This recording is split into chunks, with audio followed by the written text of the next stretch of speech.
So, this is the Roomba Club. Why isn't the guy here? Was I wrong?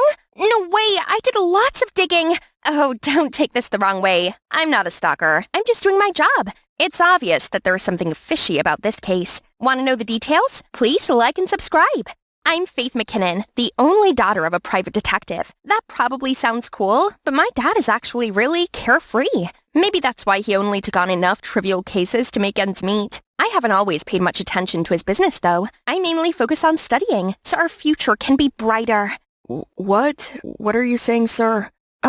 Yeah, I'm in. You can count on me. Faith, I just got a big job. A customer had paid him handsomely to investigate this case. A girl named Selena Martinez just had an accident and fell into a coma. But there was no CCTV on the road, and the heavy rain erased all traces. The police couldn't find any evidence, so they concluded that it was a traffic accident. But Mr. and Mrs. Martinez didn't believe it and suspected her boyfriend, Oscar Davis, was involved. Thus, they had to rely on my detective dad. Haha, looks like folks need my help after all. Me, McKinnon, can solve any case. Conveniently, those two kids go to the same school as me, so Dad asked me to keep an eye on them.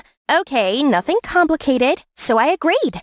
That's why I'm here. I heard Oscar loved Roomba and never missed a class, but why hasn't he shown up today? I was looking around when a hand patted my shoulder. What are you doing? Ah! Sorry, I didn't mean to scare you. Oh my, am I dead? 'Cause I swear I'm seeing an angel. Look at his eyelashes framing those beautiful hazel eyes in that super touchable long dark hair. Hey, you still with me? Are you here to join our Roomba squad, princess? If so, you're looking at the right person. I'm Zane, head of this club.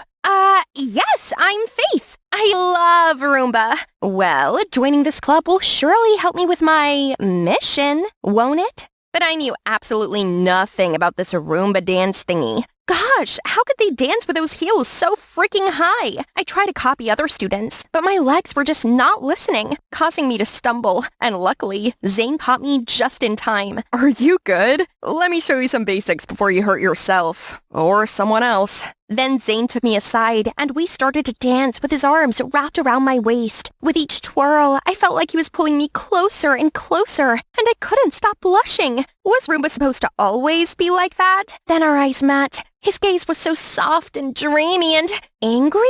Zane stopped in the middle, and his face darkened. Right at the door was Oscar. Zane immediately dragged him outside. I sneakily followed them to see they were quarreling at a corner. Drop your act already. Let me see Selena, please. You have some nerve asking to meet my sister after what you did to her. How many times do I need to tell you that I had nothing to do with her accident? Keep lying all you want, but I'll find evidence. You'll soon have to pay for what you did. Zane was Selena's brother? That meant we were on the same boat. The investigation could have been going much more smoothly if I'd known this earlier. I went straight to Zane, saying, Selena Martinez was your sister? Yeah, why are you... I'm helping to investigate her accident. Oh, really? Zane was surprisingly cooperative in helping me answer some questions for the investigation. My parents just can't help but suspect Oscar had something to do with it. He's kinda obsessed with our Selena. She'd rejected him many times, but he wouldn't stop pining for her, and eventually she gave in. But that only kicked in his possessive behaviors. He bought gifts and controlled what she wore every day. He followed my sister everywhere, even to the restroom to make sure she's safe, and climbed to her window to check her sleep every night. Jeez, that's crazy. Selena was having too much and decided to end things with him for good. But after that, she was found unconscious in an accident. It can't be a coincidence. I'm sure Oscar's obsession has turned into rage. Wow, it really was impossible to judge someone just on appearances. Oscar looked so nice, yet... To gather more information, I asked around about Oscar and Selena. Selena used to be kinda mean, but ever since she and Oscar became an item, she's like another person. Much kinder and nicer, I would say. Yeah, they were really sweet together. I was surprised to hear she broke up with him. Huh? Sweet? Are they talking about another Oscar? I even went to Oscar's neighbors and discovered that his mom was the head of the Medical and Pharmaceutical Association. All I heard were good things about him. Oh, that sweet boy. He always runs right out to help me carry groceries. He even gave me his phone number to call him when I need help. Oscar is a real good kid. Every year on Halloween, he decorates a whole haunted house for the neighborhood kids and stays out there until every last trick-or-treater leaves with a sack full of candy. Things are getting way confusing. It's like Zane and the others were describing two totally different people. Why are you following me? I looked up to see Oscar. I'm not. I tried to run, but he grabbed me. Please don't lie to me. I know why you're here, and I want to cooperate. Because I too want this all to be over quickly. Only then can I see Selena again. Okay, I should give him a fair chance and make my own judgments about this guy. And I'm also really curious to hear his side of the story. I used to be picked on pretty often, until Selena started standing up for me. She was truly my knight in shining armor. And that's when I knew I'd fallen in love with her. And she actually liked me back. And that's when she came to do charity work with me for the first time. And we happened to meet in the Roomba Club and become partners. We were happy in love. Selena even bought me gifts and planned surprise dates. Things were good. Great, actually. But suddenly she broke up with me, then got into the accident. I just really want to see if she's okay. This guy seemed very sincere. A bit silly, even. He couldn't be the one who could scheme such a hateful plan, could he? But why does nothing match what Zane told me earlier? One of them must be lying. But who? Things were becoming perplexing. But that evening, when I got home, my dad told me that he had found a dash cam from another car which filmed the moment Oscar's car hit Selena's. Case closed. Who would have thought a $15,000 case like this could be solved so easily? I'm such a genius. With this pace, I'd be a millionaire before you knew it. Huh? That's it? No, something didn't add up here. My gut was telling me that Oscar the simp couldn't be the cunning and ruthless mastermind behind all this. The next morning, I was startled by Dad's loud excitement. I'm on a headline, baby! Turns out the video had spread like wildfire on the news. But that's not all. Another part of the story was also revealed. Oscar, Dr. Davis's son, loved Selena Martinez but was rejected, so he threatened to tell his mom to cancel their new medicine's license. Selena still resisted him, so her family lost the medicine's permit and suffered great damage. Meanwhile, Oscar got so mad that he caused the accident. So there's some family conflict involved too, not just teenage love? Seeing loads of angry comments, I was so worried that I immediately ran to the Roomba Club to find Oscar. There, I found Zane grabbing Oscar's collar. I always know it's you. How are you going to deny it now? Wait, stop! Upon seeing me, Zane loosened his fists. You're gonna pay for this. I swear I didn't do it, Faith. I don't know where that video came from. Please help me. I also felt things couldn't be that simple, so I came home to check the video again. Finally, I found something that was off. If the impact happened at that angle, Selena's left arm would have been injured, but it wasn't, according to the hospital's record. Dad, I think the video of the accident was fabricated. We need to confirm Selena's condition before making any conclusion. Well, this case is already closed. The Martinez family asked me to wrap it up as soon as the evidence was discovered. Why such a hurry? They spent all this money but didn't want a thorough investigation? The next day, I decided to investigate myself. I disguised as a nurse to sneak into the hospital, but Selena's room was strictly guarded. I had to find another entrance. Huh? Is that Zane? Right then, he saw me and immediately dragged me into a corner, signaling me to keep silent. Be careful, or they will see you. What are you doing sneaking around? I'm afraid my parents might be doing something sketchy. Explain. I've heard them talking with the press to keep posting those defaming articles about Oscar's family. And they even mentioned something about revenge. So you followed them here? Suddenly, I was forbidden from seeing Selena as the doctor said she needed absolute peace to heal. But it feels like my parents don't want me to talk to her. Come to think of it, it's also them who made me suspect Oscar from the beginning.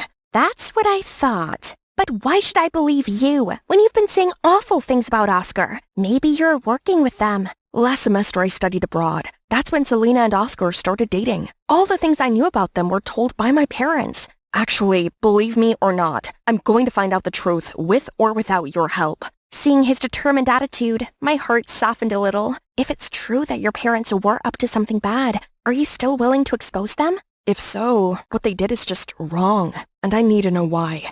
Right at that moment, I got a call from Dad. Well done, Faith. You were right. That video was fabricated. I believe you, Zane. 3 days later, it was reported that Oscar's mom resigned due to the recent scandal. Then Dad showed up in an unusually neat suit. You better go get ready, kiddo. The Martinezes invited us for dinner to celebrate solving the case. I think they might throw in a bonus on top of the initial amount. My dad is quite the performer, isn't he? All right, time to solve this case. At the dinner, everyone seemed extremely happy, especially Mr. Martinez. Thank you so much for giving us the closure we needed for our daughter's accident. No, I have to thank you for giving me such a big case. Now people will line up to have me solve their cases. Haha. They kept toasting, laughing, and talking happily like two old friends. Then Mrs. Martinez went to get some more food for them. I turned to see Zane looking a bit sad. I didn't expect Dr. Davis could stoop this low. She got what she deserved. How dare she say our medicine was of poor quality and rejected the license? She almost ruined our plan to make loads of money. What a wet blanket. Luckily, we got quick-witted to stage a fake accident to frame her boy.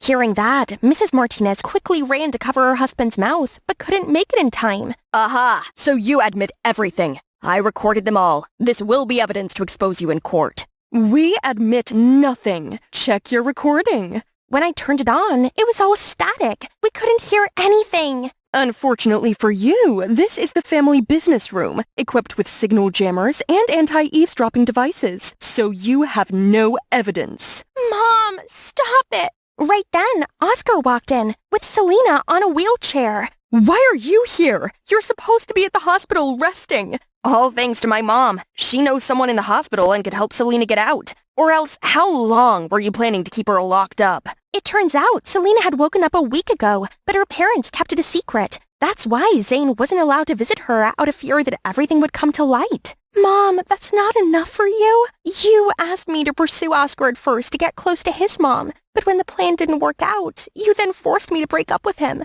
But I've already fallen in love with Oscar for real. It broke my heart to do so. That night, I was driving in a totally lost mind and crashed into a tree. But who knows, my own cruel parents would use their daughter's accident as an excuse to frame Oscar and his family. Oh, honey, you're saying this because you're not well yet. No, we all know what you did. Just confess. Oscar and his mother are good people who don't deserve any of this. I love you guys. That's why I have to make it right. You ungrateful little traitor. Everything we do for you. But it doesn't matter. A court needs concrete evidence, not just the words of a girl. I'm really disappointed in you guys. I hope that you would step up and take accountability. You could have gotten a reduced sentence, but I guess now we need to turn in the real evidence. I held up the confession video of the person hired by Selena's parents to fake the dash cam.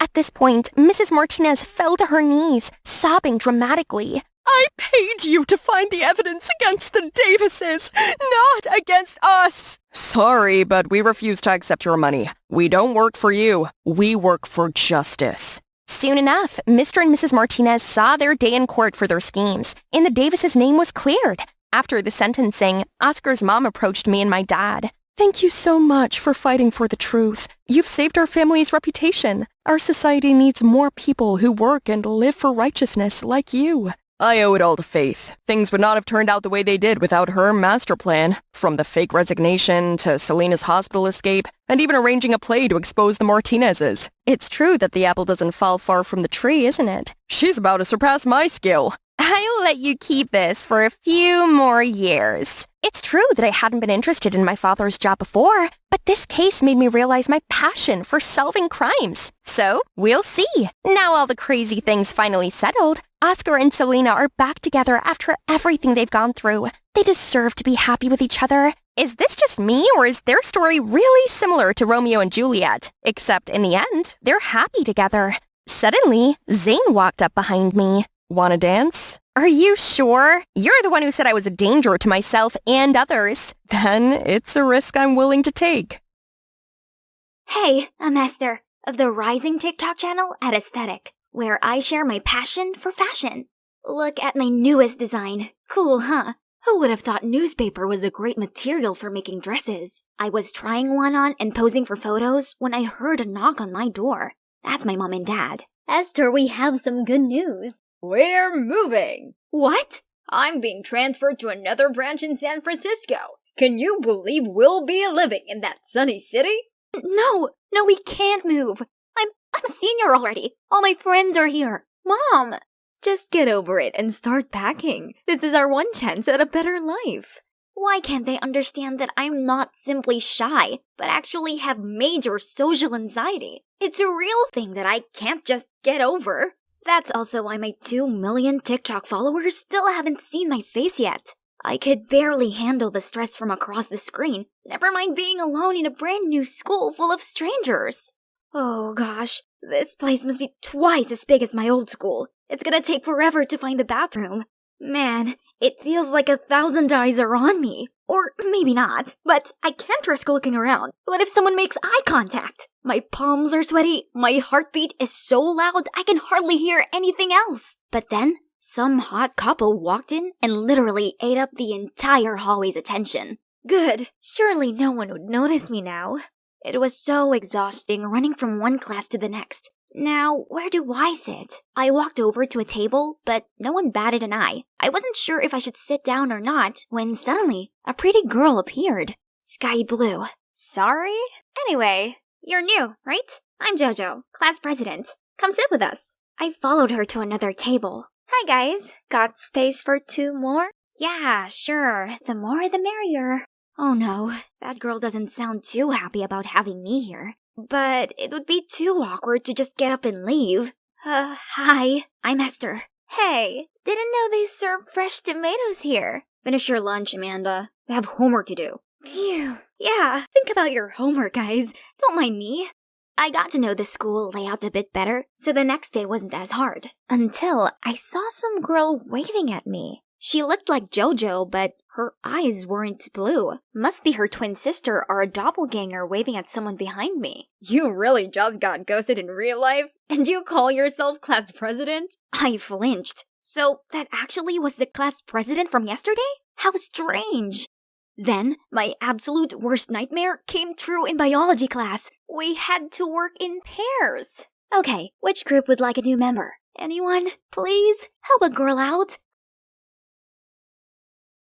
I see you're in a desperate need of a partner, Zeke. Why don't you raise your hand so Esther can see where you are? I saw an arm at the back of the class, so I walked towards it. Hi, newbie. Esther, right? My name is... Baby blue, emerald green? Hey, do my eyes look funny to you, new girl? Jeez, I didn't mean to upset him, so I ended up explaining that I'd had issues with eye contact since I was little, so my mom made me pay attention to strangers' eye colors to make it seem like I looked them in the eye. She even asked me what color their eyes were afterwards to make sure I did what she asked. Well, even though I did, that trick never actually helped me get over my social anxiety. In fact, I usually only notice other people's eye color, not their names or how the rest of their faces look. You're weird, but I believe you. I don't like interacting with other humans either. They tend to pick on me because of my eyes.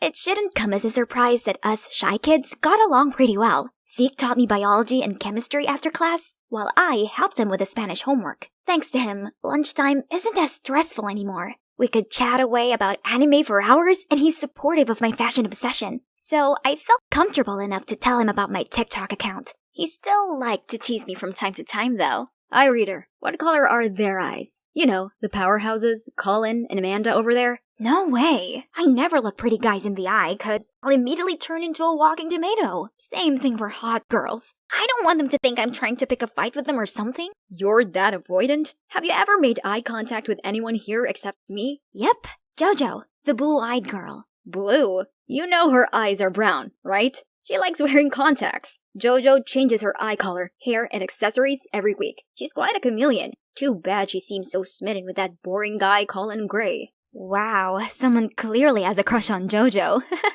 But actually, I think Z could be quite a catch too, if he wasn't so insecure about his heterochromia. Speaking of JoJo, have you heard about her Halloween party? What about it? Well, I thought about going, but I've no costume. Forget it. It's not like she'd notice me there anyway. No! You should definitely go. I can help in the costume department. So, here we are. I'd successfully transformed my timid friend into King Lelouch. Who else but Zeke and his unique eye colors could pull this off? As his personal stylist, he insisted I come with him. I'm not even dressed up though. Oh man, I can hear my heart pounding already thinking about how many people will be in there. But I'm not the type to abandon my friend. So, let's go. As soon as everyone saw His Majesty, they went silent. Then erupted when he flipped his cape. Look at him! His ego must be through the roof right now. I then swiftly stepped back to a corner. So, this is what a house party is like. Suddenly, I overheard 2 girls talking. Aesthetic is definitely from our school, or Zeke had some connections. Yeah, I swear this is the exact same outfit Aesthetic has been prepping on her channel. Oh, come on. There could be hundreds of Lelouch costumes during this spooky season. Girls, please stop speculating. Aesthetic is totally not from this school. Hey there, what's your costume? A shy cute girl? Nice Stranger Things shirt. Yeah, I look even better than Eddie, don't I? Yeah, totes. So I have this thing. Gotta go. Bye! Then I ran straight out of there. That was too much socializing for one day. After that party, I noticed Zeke started to hang out with JoJo and became much more confident. I was happy for him, but he was no longer the same guy. One time, we agreed to study together in the library, but he stood me up. When we met the following day, he said he hadn't touched his homework yet because he was out with JoJo, and then asked to copy mine. Sure, fine. But when he was done, he flat out refused to teach me chemistry as he was too busy. Things were that way for a while, until today when I found out the shocking truth. Esther, I only keep her around to do my Spanish homework. You know she's a total buzzkill. Excuse me? Your free homework trial has expired. So much for we're friends, huh? Everyone, look! Someone finally came to some self-realization. How adorable! Tell them, Zeke! Did you know she has to make her own clothes? Pathetic! Who was this guy? He's the total opposite of the boy I'd got to know over the past couple of months. Am I in the upside down? It's over. Zeke and I were practically strangers now. Back to my gloomy and lonely life. Annoyingly, I saw Zeke again that day, this time on the school paper. This smug jerk gave an interview on the now famous Lelouch look. However, in that article, JoJo claimed to be Aesthetic, the creator behind that costume, while Zeke backed up her entire story. What in the world? And JoJo even showed some of the sketches that I shared on my account. I was furious and went to confront JoJo, but somehow she didn't seem to be fazed at all. So what if you're the real Aesthetic? I can be her too, don't you think? If you have a problem with that, then let's go sort it out. Attention, everyone! This is Esther. You probably don't know her, but who cares? She has something to share. The floor is yours, girl. Everyone's gaze turned towards me. Holy moly, where should I look? Why is this so different from talking to the camera? My entire body went into crisis mode. God no, something's coming up. Run! Although I calmed myself down, I couldn't face anyone right now. This is the worst day of my life. Suddenly, someone tapped my shoulder. Amanda? What does this social butterfly want? Did she just ask me if I was okay? Okay? No, I'm not okay. Why is it that girls like you and JoJo, who already have everything, always want to take away everything? Hey, I'm just trying to be nice here. If it wasn't for my silly little friend. What? What are you talking about? Never mind. Sorry, but you don't seem okay. Come with me. I think I know how to make you feel better. Come on! Skipping one class won't kill you, but bad mental health will.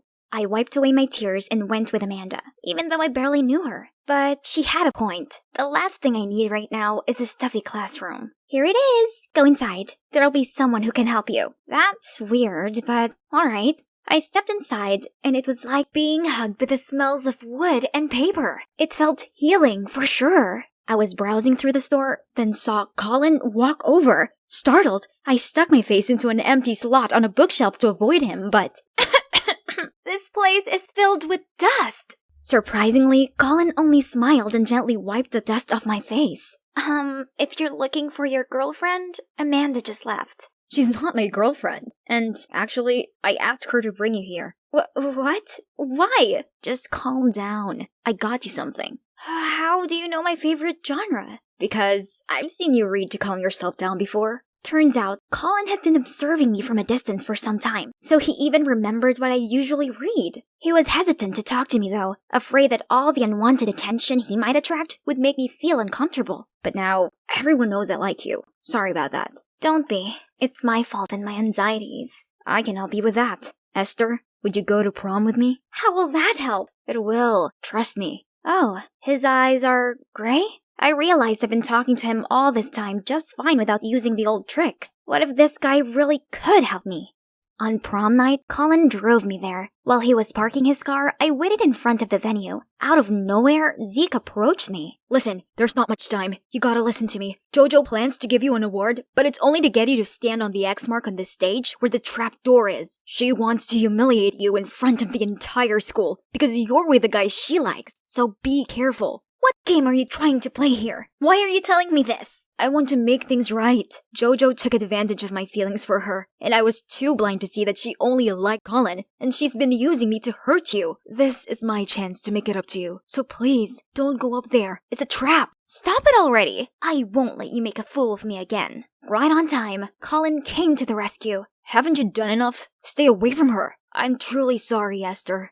Inside, we were greeted by Amanda. Congrats, bro. I'm finally free from the Colin's rumor girlfriend label. Jojo must be green with envy seeing how cute you two are together. Right. She's here, as well as hundreds of other people. Nope, I can't do this. I quickly crawled under a table and curled up into a ball. Still, Colin remained patient. You are absolutely stunning tonight. Honestly, your dress is amazing. Come out. Let the whole world see you. The world will only laugh in my face. Okay, then let me join you. It's actually quite cozy down here. What are you doing? Well, tonight is a special night, and my date's a special girl. So I figured we could totally enjoy it in an unusual way. I feel like my insides just turned into a hot liquidy mess. Who would have thought that I could meet someone who goes out of their way to make me happy? We chatted for a while, then noticed that the lights outside were dimmed for the slow dance. Let's go. Hand in hand, Colin and I swayed to the melody, feeling like we were the only people in the room.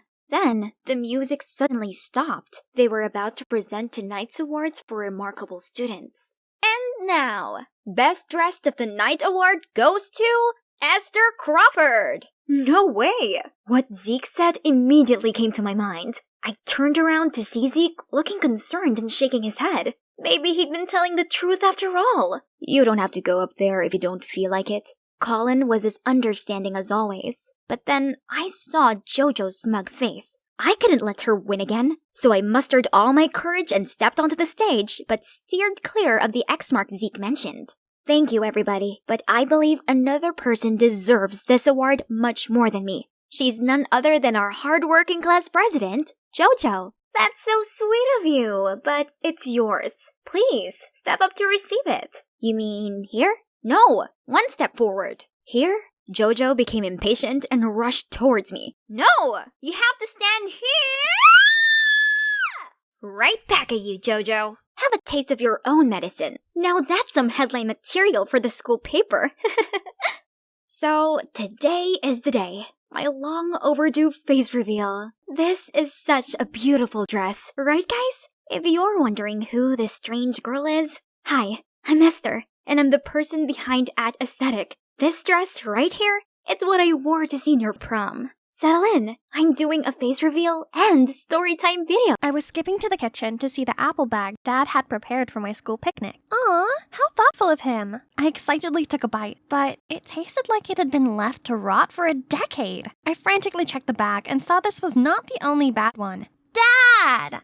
Hey, I'm Daris, and things like this are an everyday occurrence for me. My dad's clumsy and colorblind, two contributing factors that sure make life interesting. Since Mom passed away, I had to watch him like a hawk, else you betcha he'd mess stuff up. One time he roasted a turkey, but it was so raw as if it would jump off the plate and run around the house. And on my last birthday, he got me a pair of mittens with one bright orange and one neon green. I reluctantly tried them on, looking like a clown while people burst out laughing. Despite all that, he's still an awesome dad in my eyes. A super talented artist with incredible artwork, provided he lets me label the paint colors. And also a really big supporter of my dream.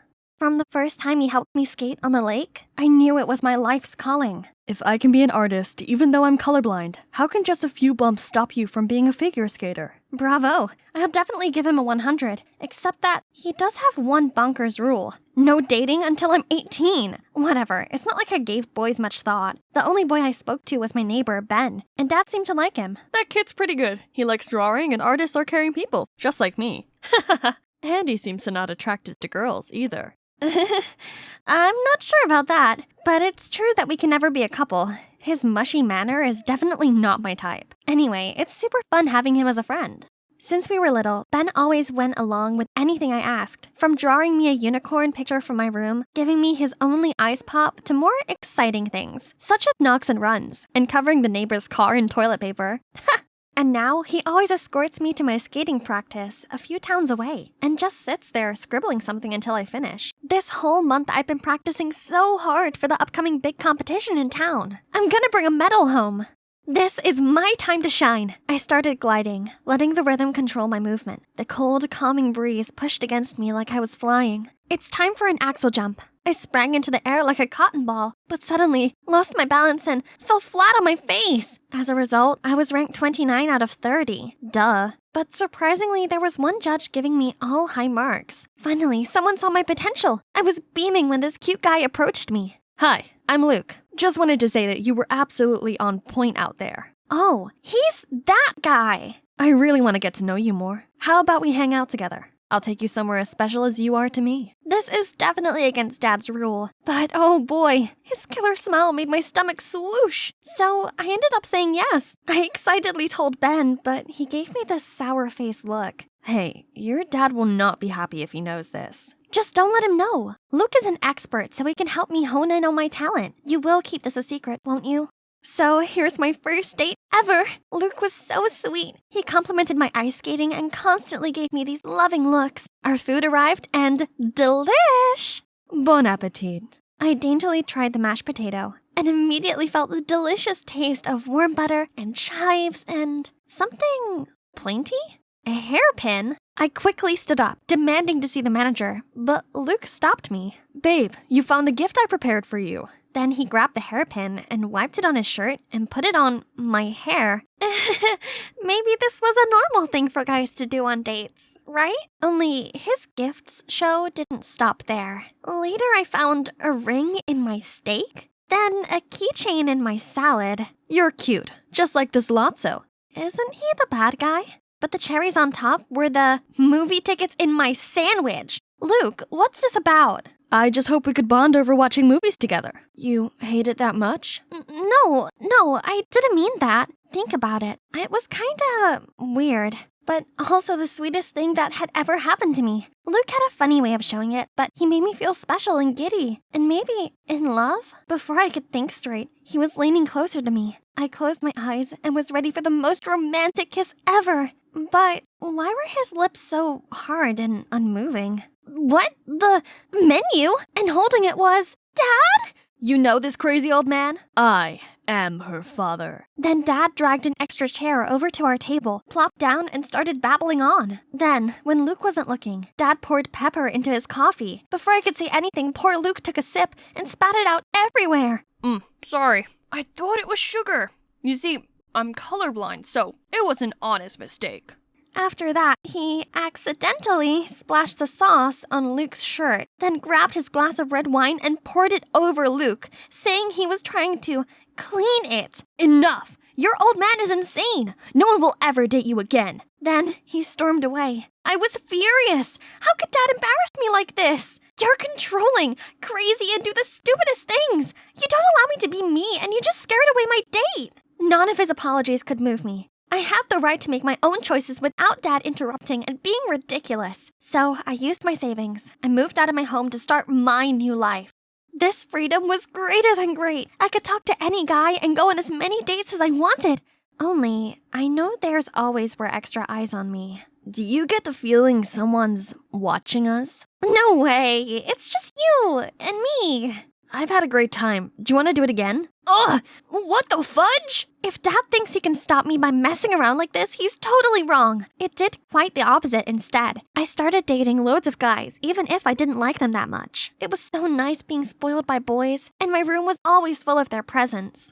I updated Ben all about my dating stories, but he just frowned. Yo, slow down. You want to speed date the entire town? Man, it's just dating. It's not like I've agreed to be their girlfriend or anything. But you don't even know them, or what their intentions are. My dad doesn't understand me. Why now you sound just like him? Fine, don't feel like you need to come here or give me rides or anything. I can make my own way to school and get my date to come with me to practice from tomorrow. I'm sorry, Daris. Ignore me. I'm probably just overthinking stuff. Yeah, Ben's Ben.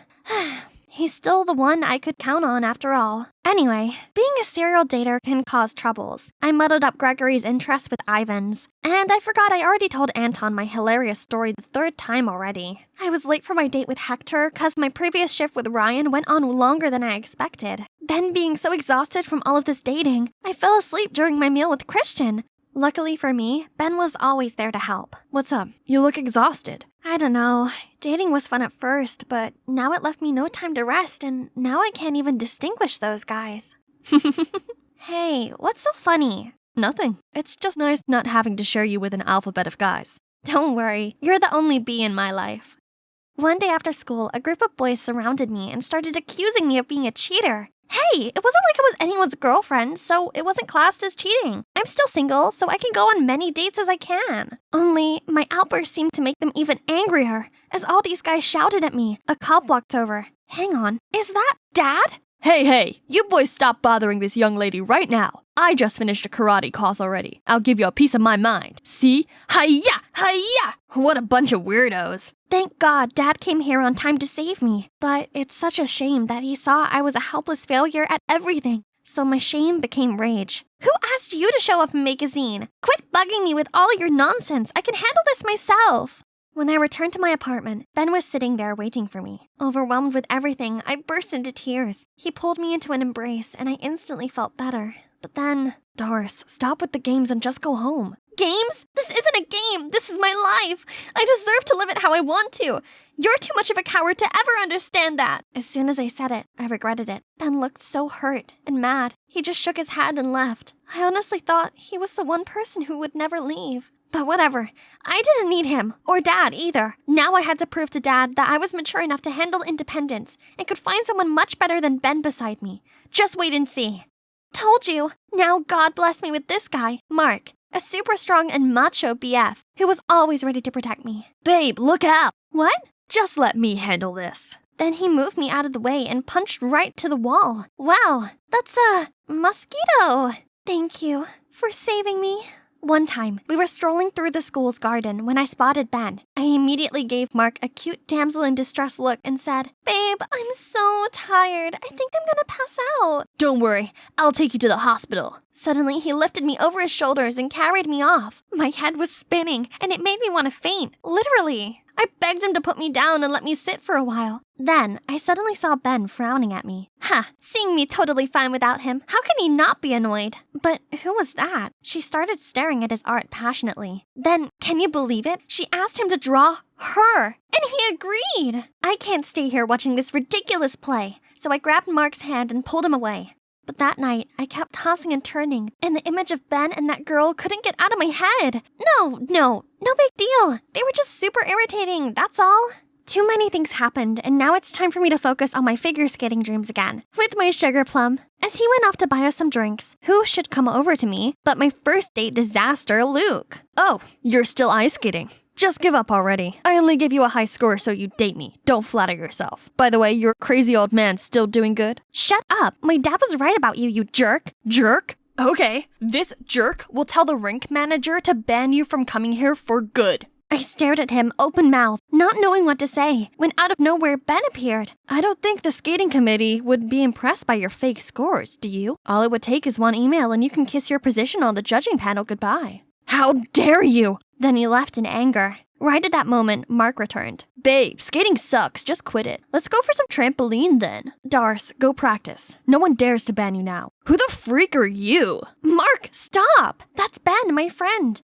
No, just an acquaintance. Daris, watch yourself with that guy. It's none of your business. Let's go, Mark. Bye, loser. The next day at school, I saw Ben with that girl again. My heart thumped in sadness, and I don't even know why. Maybe I was so used to having Ben around me, and honestly, I missed him a lot. Mark soon followed my gaze over to Ben. Isn't that the dude from the ice rink? Why are you gawping at him? He was lunging toward Ben right after. I grabbed his arm trying to stop him, but he pulled me away instead to a corner. You are my girl. Remember that.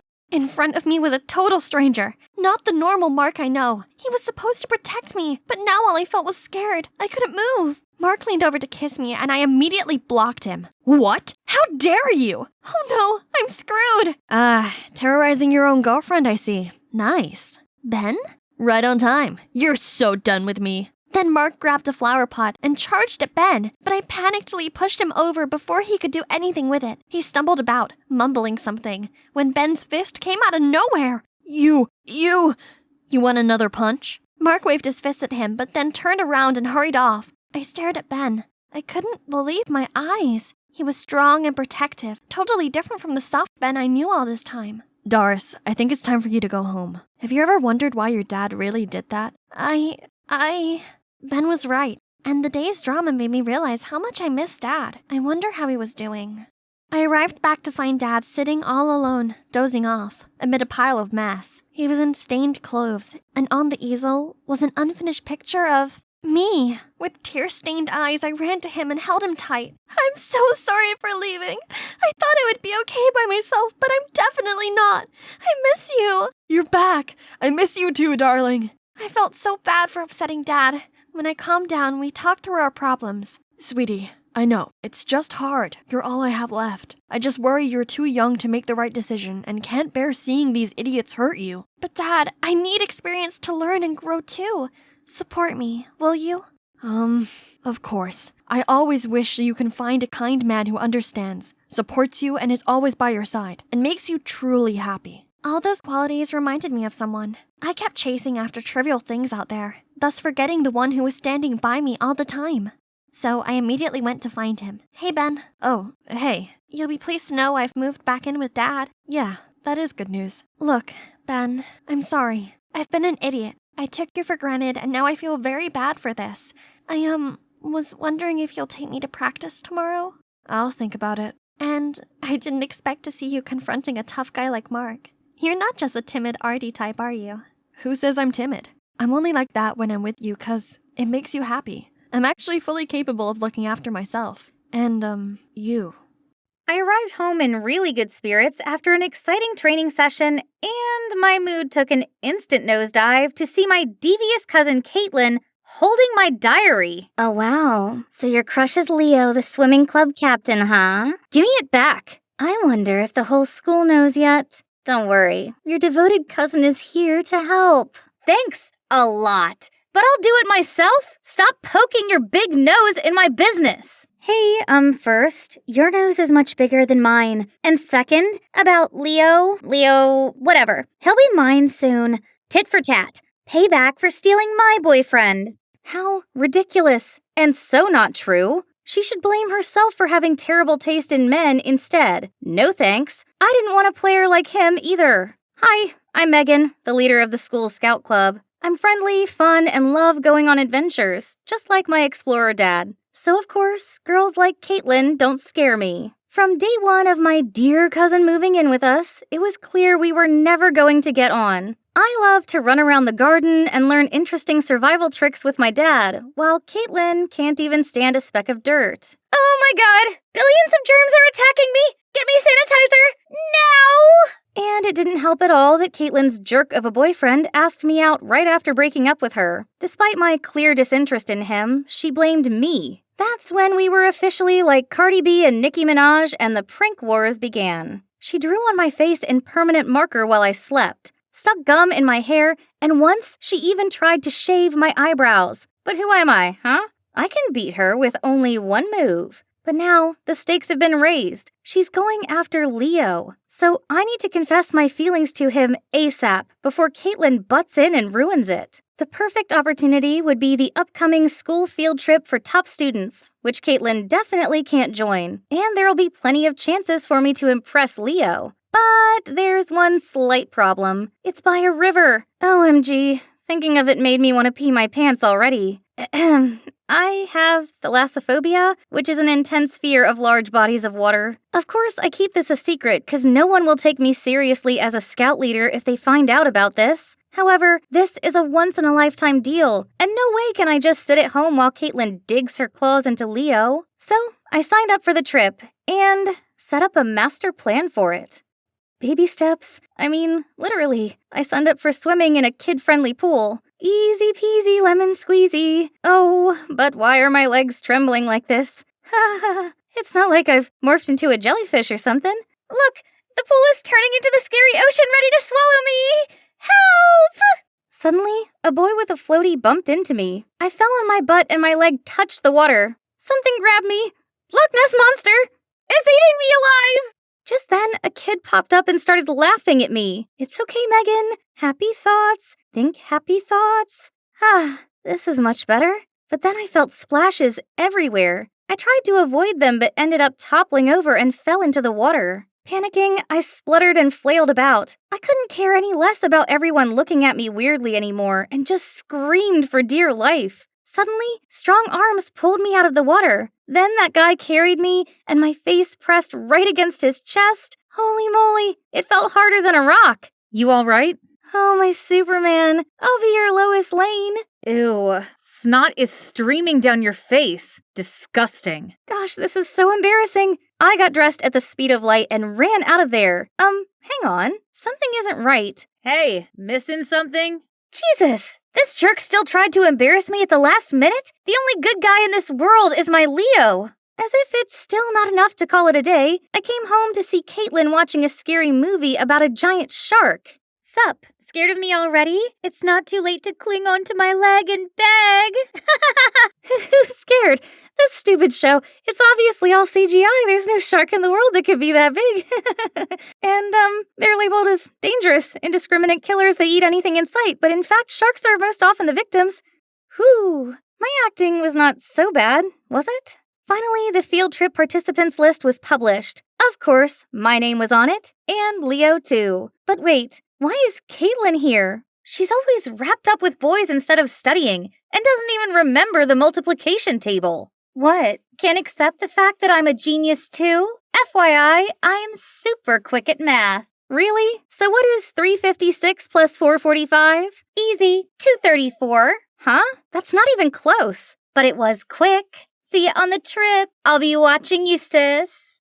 The day finally came, and our tour guide is Mike, the best scout in the state. But hold on, why does this guy look familiar? Oh no, that's the guy who saved me at the pool. Scared that he'll expose me, I didn't know what to do but to give him the stupidest smile. To my surprise, he seemed not to remember me at all. Then he asked me to demonstrate the first activity with him, vertical net climbing. It's time for me to shine. Eyes on me, Leo.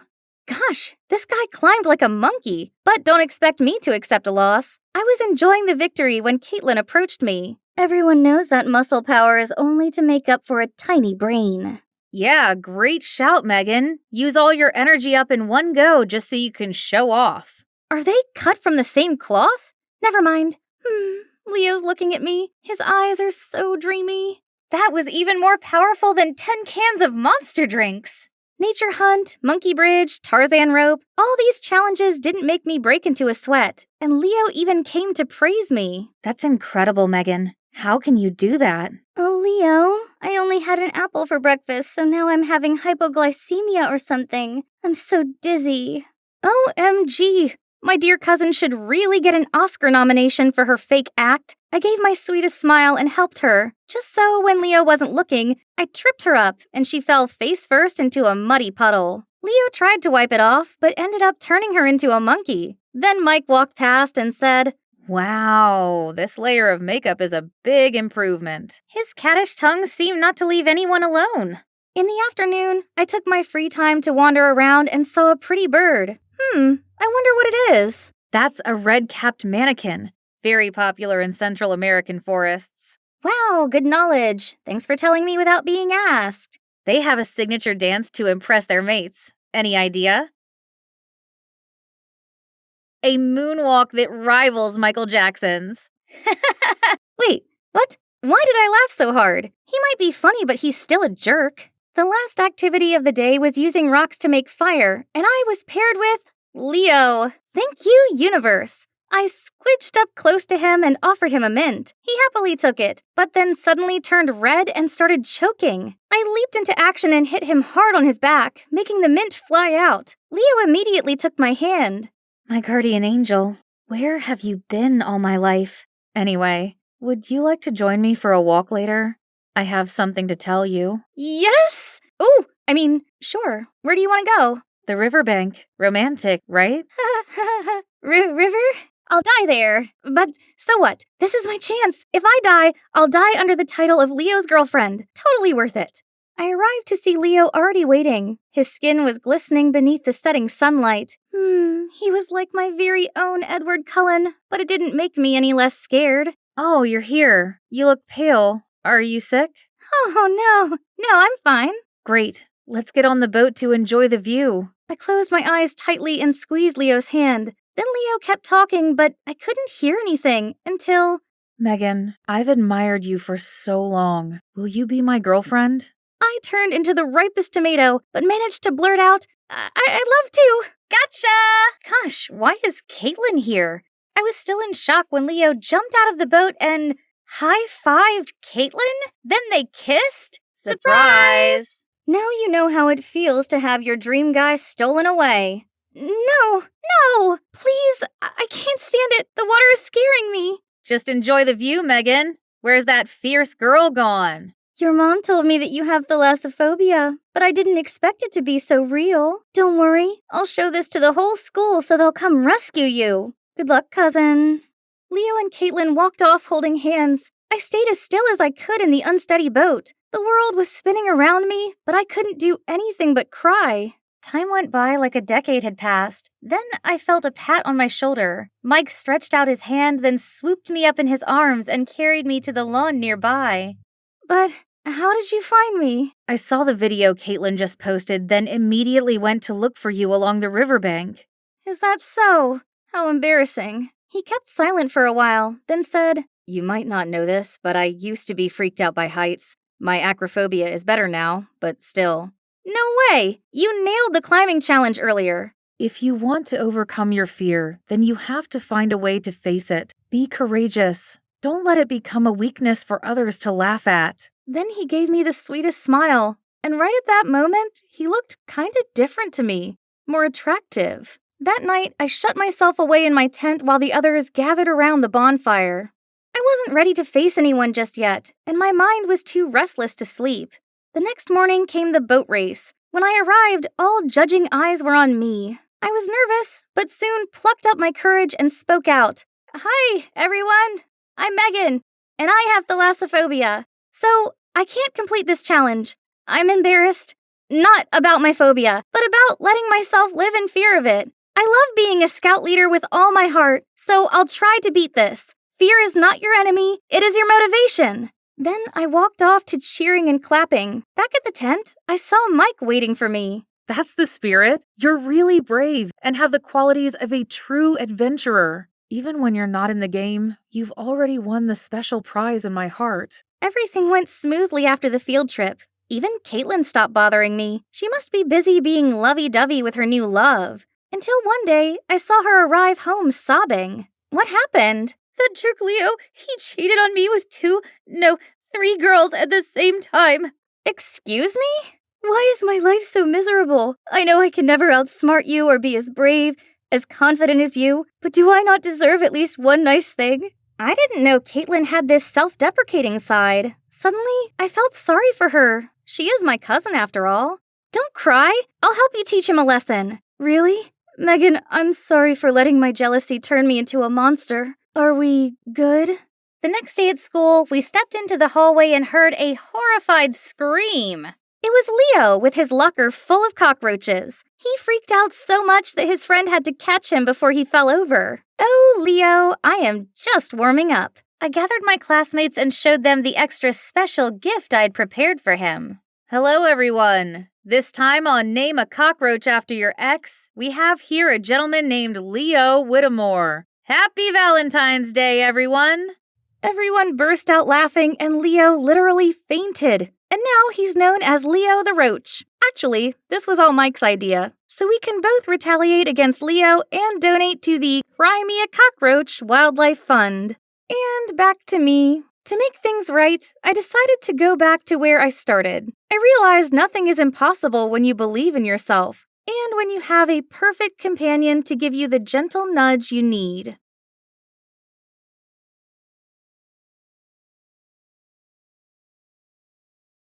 When I was figuring out what to do next, someone passed by. He was tall and handsome, just like a male character walking straight out of a Japanese manga. But why does it have to be in this embarrassing situation? After what feels like an eternity of bombastic side eyes, he finally got close to me, opened his bag, and pulled out an old pair of shoes. I was dreaming about how he would help me put them on, like in the movies when he coldly tossed the shoes next to me. That should do. Then he just left. Hey, you! Can't you at least help me get out of this? The guy sighed, then turned around to help me. Do you even know who I am? Of course I do, Your Highness. What's with that attitude of yours? The royal family never cared to visit this poor village. Why is Your Highness troubling herself here? Is that so? Well, if that's the case, I want you to show me around so I know how my people are doing. Stranger. The guy seemed surprised at my request, but then put on the sweetest smile. My name's Will, and of course, I can give you a tour. Holy Mother of God. If his judgy look was enough to make you question your self-worth, his smile could make you feel like you're the luckiest girl in the world. But before you can wander around, you need to blend in first. People here don't really like the members of the royalty. Then he gave me some old clothes from his bag. You can go in there. What? Do I look like I belong in there? No one's gonna judge you. Except some chickens, maybe. Hey, I can behead you in 1 second. I'm just kidding. You're safe in there. This was really the middle of the cornfield, so I had to go in and got changed quick. This Will guy's better not be fooling around. And he did not. He walked me around and told me about the lives of the villagers here. I was shocked to see the houses in such poor conditions. How come I only see women and children here? Where are all the men? Young people, especially men, all went away trying to find jobs. The living conditions here are hard. I see. But then, who helps take care of the kids and the elderly? We're all just a big family, so everyone kind of counts on each other to make it through. And you're the only guy around? Actually, I was going to leave too, but then I just didn't have the heart to, so I decided to stay here to take care of everyone. I was shocked to learn about everything. All this time while I was sheltered in my gated castle, attending useless events at the lodge in name of charity. People out here have been struggling. And this guy, Will, has done more for others than I ever did. I was wrong about him. Right then, a piercing voice came shaking the earth beneath my feet. Your Highness! What do you think you're doing? Oh my god, what kind of rags are you dressed in? Are you trying to harm the princess? Guards, restrain him! No, Grace, I'm fine! Look! The guards finally let go of Will. You can't be out here, princess. You have to return to the lodge ASAP before word gets out. Next thing I knew, I was escorted away. Thank you! I'll return the shoes to you! Man, Grace is always a party pooper. As soon as we got back to the lodge, Grace instantly turned into a talking machine, going on and on about how dangerous it was, how reckless I was. But you know, one of my greatest strengths is selective listening. So I take what she said with a spoon of salt. I mean, a grain of salt. Everything I just said to you goes in one ear and out the other, doesn't it? Yep, you got that right. Anyway, I had this idea while cruising around the village. I want to help better the lives of the people there. What else, princess? I'm serious. It's like I finally found my life's purpose as a princess all these years. Just don't get yourself into trouble is all I'm asking for. You got it.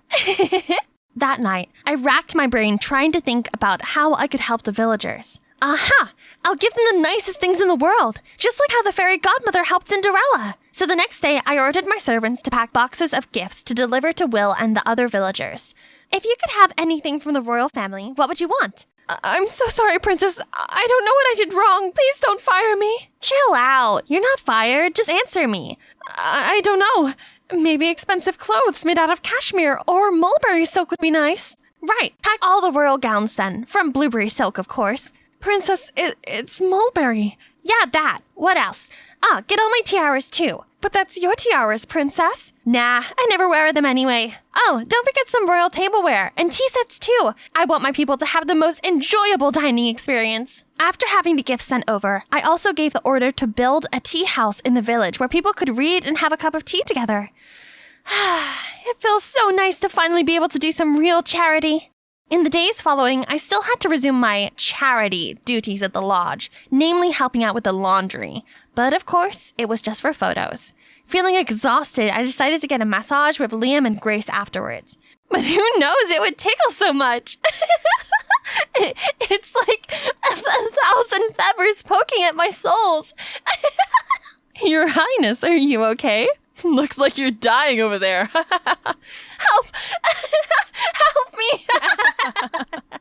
Strangely, after the massage disaster, it was like something clicked among the three of us. We would hang out together, and our favorite thing to do was spilling the tea about the royal family. Well, not literally. The Queen mustn't know about this. Nah, it's fine. The Queen always acts tough and strict, but did you guys know that she's actually scared of the microwave?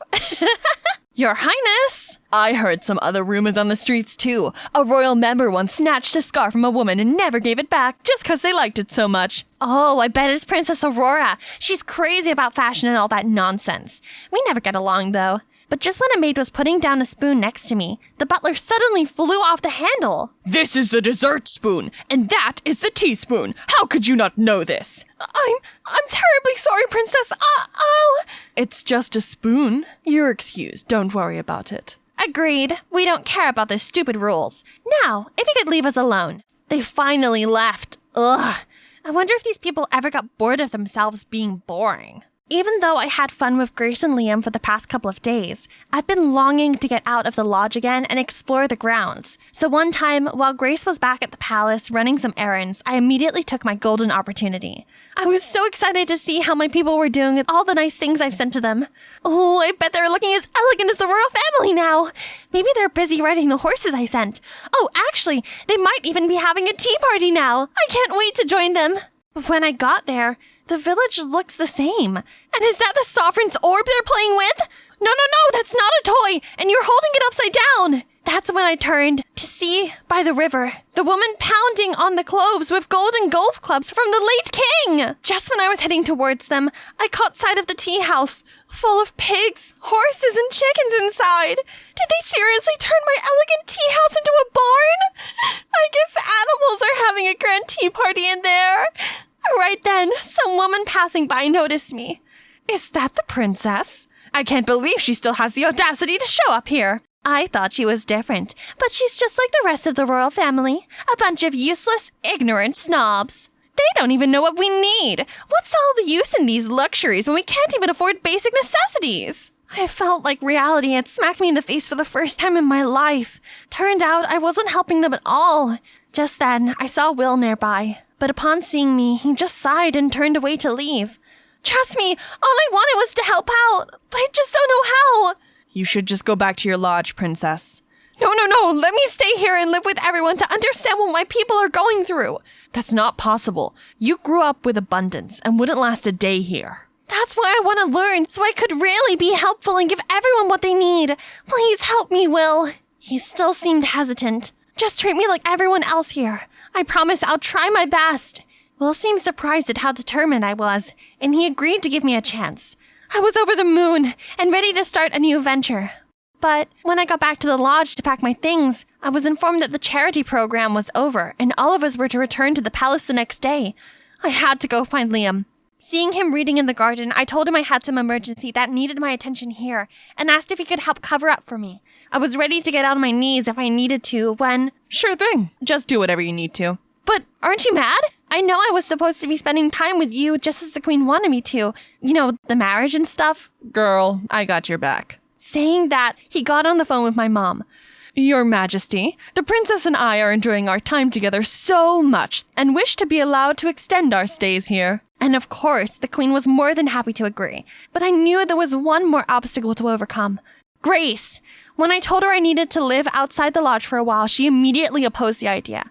I'm serious, Grace. I know you worry about me, but I am the princess. I'm supposed to help the very people I rule, but I failed to do that so far. And I'm here enjoying my privileges on my people's hard work. What kind of princess am I? Plus, Liam and I don't have feelings for each other anyway. Grace, you gotta help me. After long hours of arguing, Grace finally caved. I was so ecstatic that I jumped over to hug her. Giddy up! Only, life in the village was slightly different from the palace. People here actually grow their own food. Doesn't everyone's food come from the store? No, we don't have stores here. Everything comes from the ground. Even my afternoon chocolate shake with 2 pumps of mocha? Yes, even your chocolate shake with 2 pumps of mocha. In fact, I bet it's even better. I'll make one for you later. Just then, I saw Miss Estelle struggling to pluck up the carrots, so I came over to help her. Don't you worry, I got this. But, who knew the carrot was holding on to dear ground? Just when I was about to give up, it suddenly came off the ground and ended up flying straight over my head, hitting, well, maybe it's better you go feed the chicken. But when I approached the chicken, I saw an egg on the ground, so I picked it up. The chicken suddenly turned to look at me as if they all spotted their sworn enemy. All that was left to do was run! Not until Will came in and saved the day did all the chickens calm themselves down. You seem to know a lot about life here. Of course, I've lived here since the day I was born, though I don't really know who my parents are. Where are your parents? I'm actually an orphan, being brought up by the people here. They didn't have much, but were raising me with all their hearts. That's why I want to stay here and take care of them, now that they're getting older. I was touched by his story, and realized how nice people could be to each other, against all odds. Let's go fix the roofs. The storm's coming. Is there something you can't do, Mr. Know-It-All? Well, actually, yes. I've been living here for so long, I don't know how to impress a girl. Who are you kidding? I bet girls are dying to sweep you off your feet already. Are you? For a second, I found myself lost in the dreamy haze of his eyes. No, Mia, you're here to help others, not to fool around. Come on, let's go fix the roofs. Later that day, Will led me to the garden and showed me the traditional way of making chocolate. And just like this, you keep grinding until it becomes a thick paste. I got to try it with Will holding my hand. The two of us were so close together. I could hear my heart pounding against my chest. Is this the rush they all talked about in the fairy tales? When we finished, Will made a fresh batch of hot chocolate and gave me one. When I took a sip, a rich, nutty, and earthy flavor instantly warmed me up inside. Will was right. This is better than any Starbucks I ever had. The following days were the most fun I've had in my entire life. I still found it hard to navigate through the hardships here, but Will was always by my side. And the people here, once I got to know them better, they all started to warm up to me too. Every Friday, the whole village would gather around a bonfire to tell each other the oldest tales. Enough with the nightingale. I want to know when we'll hear the happy ending for the tale of Mir and Will. We all know the happy ending is as clear as day already. I found my cheeks warming up to the jokes. I wondered what was on his mind as I caught Will blushing also. Everything was like a dream, until one morning Will and the other villagers had to go harvest the crop, and I stayed home to help with some chores. While I was hanging the cloves, I got all shook up by a familiar voice. What do you think you're doing, Mia?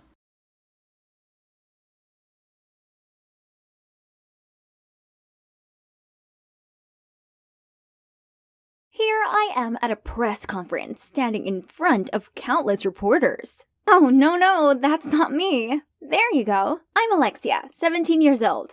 I may look like a high schooler, but unlike kids my age, I'm a bodyguard. How so? Well, I was adopted by an underground security organization after being abandoned at a young age. Thankfully, Papa, my savior, was around to teach me everything from math to martial arts. Honestly, it was the happiest time of my life, but he'd gone too soon due to cancer, and it's like I was abandoned again.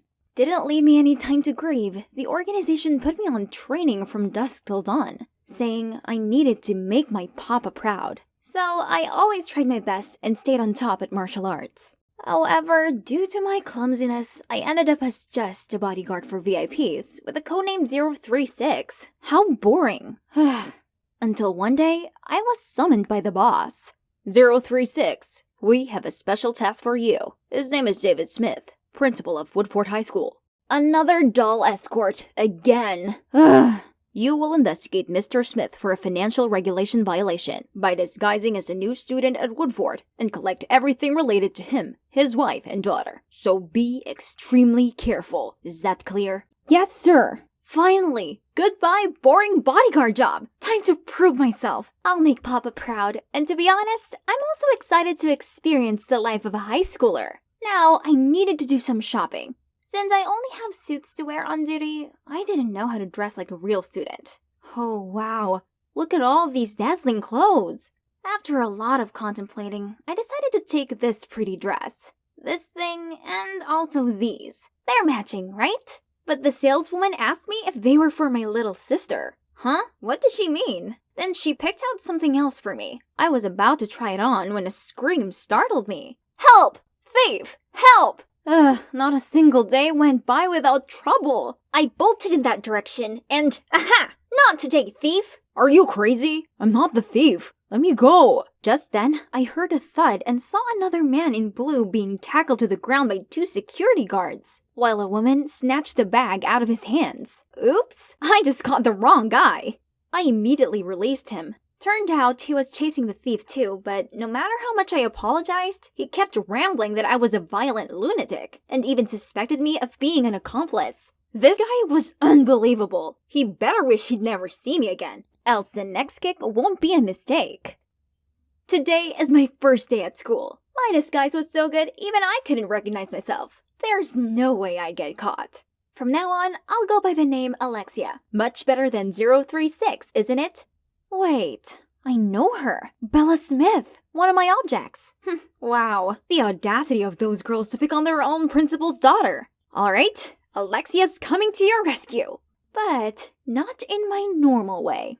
So, here comes a clumsy nerd who accidentally bumped into them, spilling coffee over them, buying time for the prey to run away. The mean girls let out horrified yelps, then yelled at me before running to the restroom. Then I turned to see Bella talking to a boy. Oh no, it wasn't just any boy. It was that obnoxious jerk from the mall. What are the odds? Then they headed toward me. While Bella kept thanking me, I caught a staring look from this guy. You seem familiar. Have we met before? No way. How's that possible? It's my first day here. Phew, he seemed not to recognize me. So he's Clark, Bella's best friend. Now how am I supposed to approach her when her company was this guy? Anyways, my first class is about to start. Now excuse me, I have this perfect cover of a schoolgirl that I need to keep up. Newbie, tell me, where was the American Declaration of Independence signed? At the bottom of the paper, madam? The whole class burst into laughter. How embarrassing! But how was I supposed to know? Papa didn't teach me this. Then suddenly I heard this alarming sound. Don't panic, I'll handle this. Follow me to the hallway. But no one did. Instead, they laughed even louder. I was still dumbfounded when a nice girl told me it's just an end-of-class bell. Oh, that's what it was. Finally, a break from all those exhausting lessons. Now let's check if the food is safe. Okay, pass. I was about to eat the carrot. Then the mean girls from earlier appeared. Yes, eat it. That'll help your poor eyesight. And this is for staining my dress. Then they strutted off. Ugh. In other places, those folks would have known the taste of my fist. Hey, Alexia. Alexia.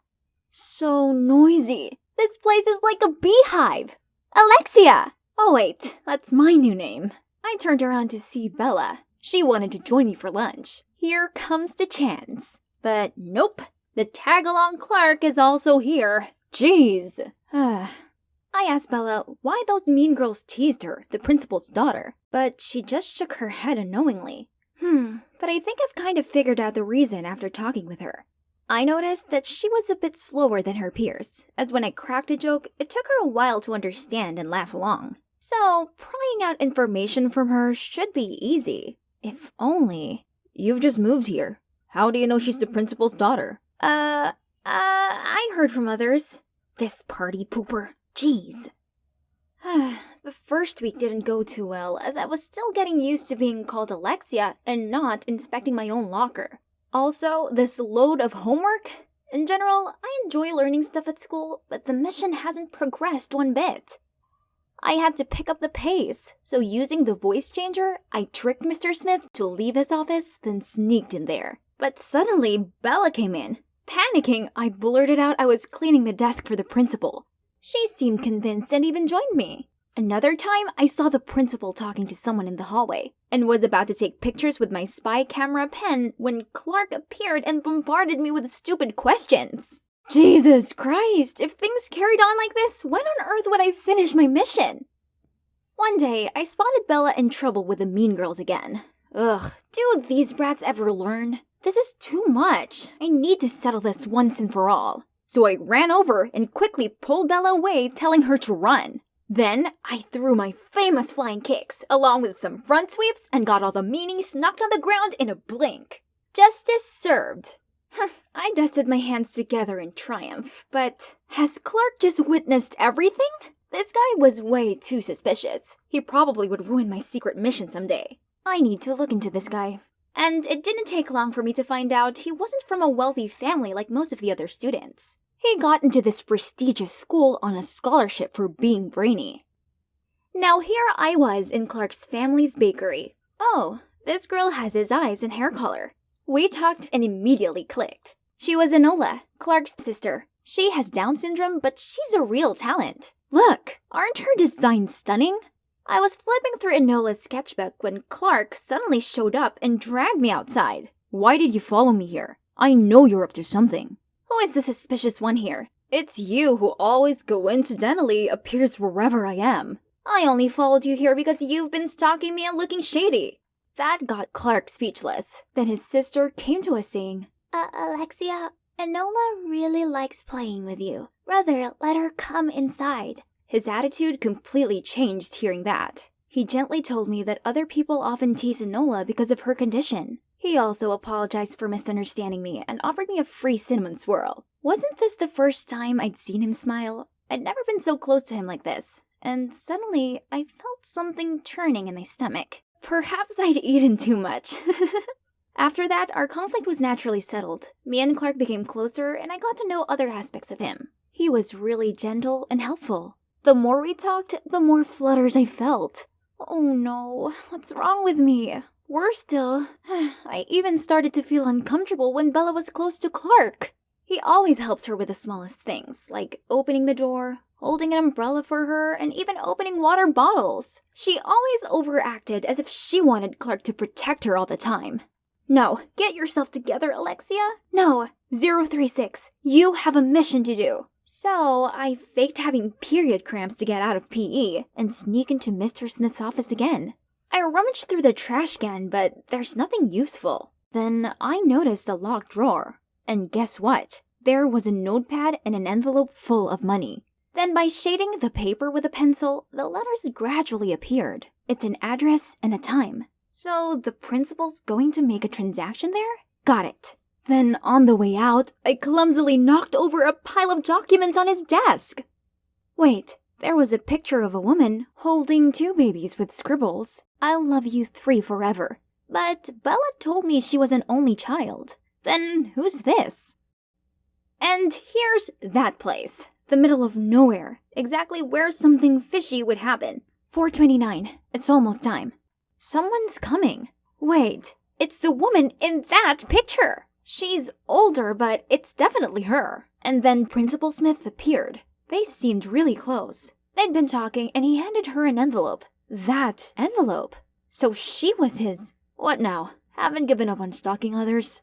Okay, listen carefully. I think Principal Smith is involved in a financial violation case. But not just that. I just caught him 2-timing. See? No way. That's my... Okay, I will keep this secret for you on one condition. Let me join this investigation. The principal has been supportive of my scholarship. I don't think he's that type of person. What? He wanted to work with me? That sounded risky, but as long as I kept my mouth shut about the organization, I could spend some Bella-free time with him. Good, right? A few days later, Clark told me to meet him at a cafe to discuss the investigation. But it's been ages and he still hasn't shown up. Then out of nowhere, a beautiful cake was presented in front of my eyes. Oh my, it's Clark, singing happy birthday and even gave me a present. Birthday? I myself didn't know when my birthday was. Why, And the cake, did he make it himself for me? Aw, he's so sweet. I got so emotional that I almost blurted out my feelings to him. But right at that moment, Bella, out of the blue, jumped in between us. Typical Bella, never leave us alone. Turns out, she was actually the one to insist her dad let her see my student records and make my first birthday cake ever. Thank you guys. I've never had a birthday before, because I have because my parents are always away. Then we should celebrate properly, at your house. How about that? What? Why did he suggest that? But then Clark winked at me. Seems like we had a plan. Arriving at her home, we were warmly greeted by Bella's parents. It was such a delicious home-cooked meal. So this was what it was like to have a family. Bella had this all the time? But poor her. She didn't know about her father's a cheater. We were in the middle of dinner when Clark asked Mr. Smith about a science project he was doing. Then Clark winked at me again. That's my cue. So I excused myself to use the restroom, then sneaked into Mr. Smith's office. This pen was magical. Let's see what Bella's dear father was hiding. Oh, he withdrew the same amount of money each month. Yay! Today was a success! Thanks to Clark's clever plan, I'd finally got something useful. Suddenly, our eyes met and he looked at me gently while leaning closer. I was ready for a kiss when my boss called me.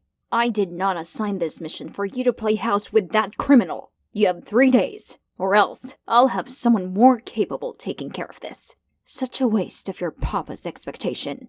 Am I really that useless? Thinking I'd let Papa down, I couldn't help but burst into tears. What happened? Who's that? Tell me. I'll handle him. Clark, it may sound weird, but I'm actually a spy. What? Clark was shocked, obviously, so we sat down on a bench and I blurted out everything to him. Clark didn't say a word and just gently held me in his arms, which made me feel so relieved. You may wonder why Bella and I were in this deserted place. The thing is, a few days after that call, my boss ordered me to bring Bella here to kidnap her, and use the documents I gathered to blackmail the principal into resigning. I guess that could help me get rid of the third wheel Bella and have Clark all to myself, right? Oh, isn't that our school's vice president? So he was behind everything after all. Then suddenly, freeze! Hands in the air! Oh my god, the police? Why were they here? Along with Mr. Smith and Clark? We're so doomed! Except, it was my master plan. After receiving the text from my boss, I almost followed his order. But then, I remembered Papa's words. He always told me to never lose my moral compass, and never harm others to achieve personal goals. Bella was a good person, and shouldn't be punished for whatever her father did. I couldn't betray my first friend like that. So I told Clark and we set up a plan to find out who was behind all this. And here we are. The vice principal was revealed to have hired my organization to spy on the principal to overthrow him. And when he couldn't find any dirt on Mr. Smith, he turned to use Bella as a leverage against her father. How despicable. Also, I can't believe that the new boss led our organization down an evil path like that. But it's not the only truth revealed. But Principal Smith, how do you explain your monthly money withdrawal? I had a close friend who unfortunately passed away at a young age. He asked me to send his money to his illegitimate son and daughter, whom he'd kept a secret due to family pressure. So there's nothing more going on between you and my mom, right? Huh? What did his mother have to do with this? Turns out the woman he met up with the other day was Clark's mom. That means Clark and Enola were the kids in the picture? What a twist! In that case, thank you for taking care of my family all this time. How foolish of me to suspect you and Mom, and even investigate you. My apologies. You investigated him before? Yes. Actually, it's not a coincidence that I caught you spying on him. Sorry for keeping secrets, but I knew with your impulsive nature, you'd jump to conclusions and approach my mom. Huh? Impulsive? That's how he saw me? Then he knew me pretty well. Why is everything so confusing? Can you explain it to me? Did you befriend me just to investigate my dad? Bella, I'm so sorry for how things went down, but please believe me, our friendship is real. Fortunately, Bella was understanding, and we remained good friends. Oh, actually, good sisters, because the principal adopted me after I left the organization. And I still visit the bakery often to hang out with Enola. Enola is so lucky to have a brother who takes care of her. I wish I could have one. No, sorry, I can't do that. Why? Because I'll take care of you in a different way. Hey Beans, welcome back to my channel. I'm so cranked to introduce today's special guest, my daughter Elle. Say hi, sweetie. Hi, we're making butter from scratch today. I'm so excited. Elle, can you please do this properly? Mom, it's the 6th take already. I can't even film my arms anymore. If you're still not satisfied, then film it yourself. Hey, I'm Elle, a high school student living in Wisconsin with my mom. From the outside, there's nothing out of the ordinary about us. Well, except that my mom's a vintage holic. See, she in fact became a famous YouTuber for her 1950s lifestyle. Living like this was such a hassle, but that's what puts food on our table, so I had to put up with it. However, sometimes Mom even insisted that I join in her videos, like today. Ugh. Not just that, whenever we went out together, she made me wear the cheesiest vintage dresses, so I wouldn't ruin her aesthetic. As a hip-hop dancer, it was torture. See? I sure look way better in these clothes. Oh dear, what are those awful threads? Here, try this. It's really the bee's knees. Bee's knees, she said? More like granny. Ah, so pretty. Auntie, you have such excellent taste. That's Daisy, my cousin, and also schoolmate, who gets along much better with my mom. Jeez, I can't let this hideous dress go home with us. If you like this so much, why don't you just take it instead, Daisy? Mom then walked to the counter with some more tacky clothes, ready to pay, but... Gee, where did I put it? Guess I'll come back another time. Oh, missing something, Mommy? It's okay, Mrs. Faye. You're a regular, so you can pay us next time. Wait, what? No! So, now I had to wear this ugly dress to the boring event Mom was dragging me to. Because the more the merrier. On the way there, Mom was talking a blue steak about how I should behave at the bash, when suddenly, huh? What now? Awesome! This must be the third time this hunk of junk has broken down this month. Isn't it fantastic? And we don't even have phones to call for help. Elle, I've told you, it'd be ridiculous to show up with smartphones while dressing like this. Besides, people used to live just fine without them. Stop relying on them so much. Trust me, some nobleman will soon come to our rescue. Stay here and wait all you want. I'm gonna go look for a garage. But I only managed a couple of steps before a fancy car pulled over, and an old man in a suit stepped out and offered to help. Turns out he's one of Mom's subscribers and even asked for a picture. Thank you so much for saving my chariot. You're the ginchiest. Gosh, here she goes again with her old-timey slangs.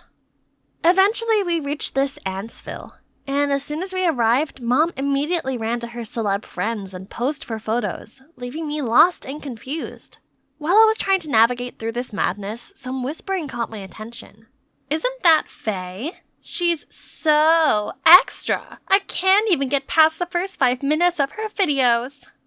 Oh yeah? And still, Mom thought the whole world was her fan. I don't get why she wanted to be here with these fake people that much. I was not having any of that stuffy place, so I went outside to get some air. As I wandered along the street, I spotted a group of teenagers dancing to old-school hip-hop. This is right up my alley. But wait. This stupid dress. My jam is coming on, though. So, letting my adrenaline take over, I joined the crowd. Everyone seemed impressed and even made room for me to shine. Then one of them joined me. I was really feeling it when a familiar screeching voice startled me. Elle, what on earth are you doing? Agitate the gravel, now! Then Mom dragged me to the car and drove me straight home. Gringles, do you understand that if anyone sees you like that, the perfect image I've built all these years will be in ruins? Pfft, then don't drag me into these things. Do it alone. Mind your manners. You should find something more practical rather than dancing like those good-for-nothing lazy bums. I'd had enough. Furious, I stormed into my room and stayed there all night. The next morning, I woke up to the rumbling sound of an empty stomach. When the coast was clear, I went downstairs to check the fridge for food.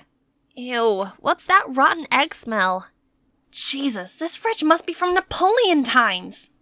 I reluctantly went for an instant soup, but the microwave wouldn't even heat it up. And guess what? My mom spent over $500 just for this thing's useless 50s look. Then I decided to put on a movie to blow off some steam. But the ancient TV wouldn't turn on either. Unbelievable. Is there anything in this rusty dollhouse that actually works? I need to get out of here before going insane. Oh, there's a new family moving in next door. Hang on, isn't that the guy I was dancing with last night? He smiled and waved at me, but I could only force a smile and nodded back. Hey, why the long face? If you're bored, come give me a hand. Then he dragged me over to his yard before I could reply. Once we're done, we rested on the front porch. Turns out his name was Royce. He'd just moved in with his dad and had enrolled at my school. I have to admit, he's quite the charmer, And within minutes, I felt comfortable enough to tell him about my unconventional life with Mom. My mom has way too much free time. I wish she'd find a man. Only then she might quit nagging me. Meanwhile, my dad is always busy. If he had someone by his side, he'd want to spend more time with his family and be less of a workaholic. Wait a minute. So, how about we make them a couple? Today is the day. Our parents have really tight schedules, so planning out this date took a lot of effort. But so far, so good. I've told my mom to check out this vintage-themed restaurant in town while Royce told his dad that he wanted some father-son bonding time. Then, oops, we accidentally bump into each other and join tables. Look at my mom, gracefully fixing her hair and acting all charming. I winked at Royce and then we made an excuse to leave the table so the adults could have some private time. It's been a little while. Let's see how the two are doing. Goodness gracious, was Mr. Phillips slurping on the spaghetti? He's making a mess, and Mom seemed really embarrassed. We immediately rushed inside to save this date before it's too late. At the end of the evening, we thought the worst was behind us. Mr. Phillips walked out without holding the door open for Mom, making it swing back in her face. Gosh. Every beginning is difficult, I guess. Over the next few days, Royce and I beat our brains out to try and find a way to save their budding relationship, and came down to this. Mom, I twisted my ankle during practice. Can you please pick me up? Hey, Dad, I forgot my wallet at the practice room. Could you pick it up on the way home? Then we waited until our parents showed up and went inside to lock the door and even turn off the lights for dramatic effect. I immediately heard my mom's horrified scream. Then the room went quiet. I bet Mr. Phillips calmed her down. We waited a few minutes before calling the security guard to open the door. But contrary to our expectations, the one being hysterical was Mr. Phillips, who was now sobbing in my mother's arms. Wait, what?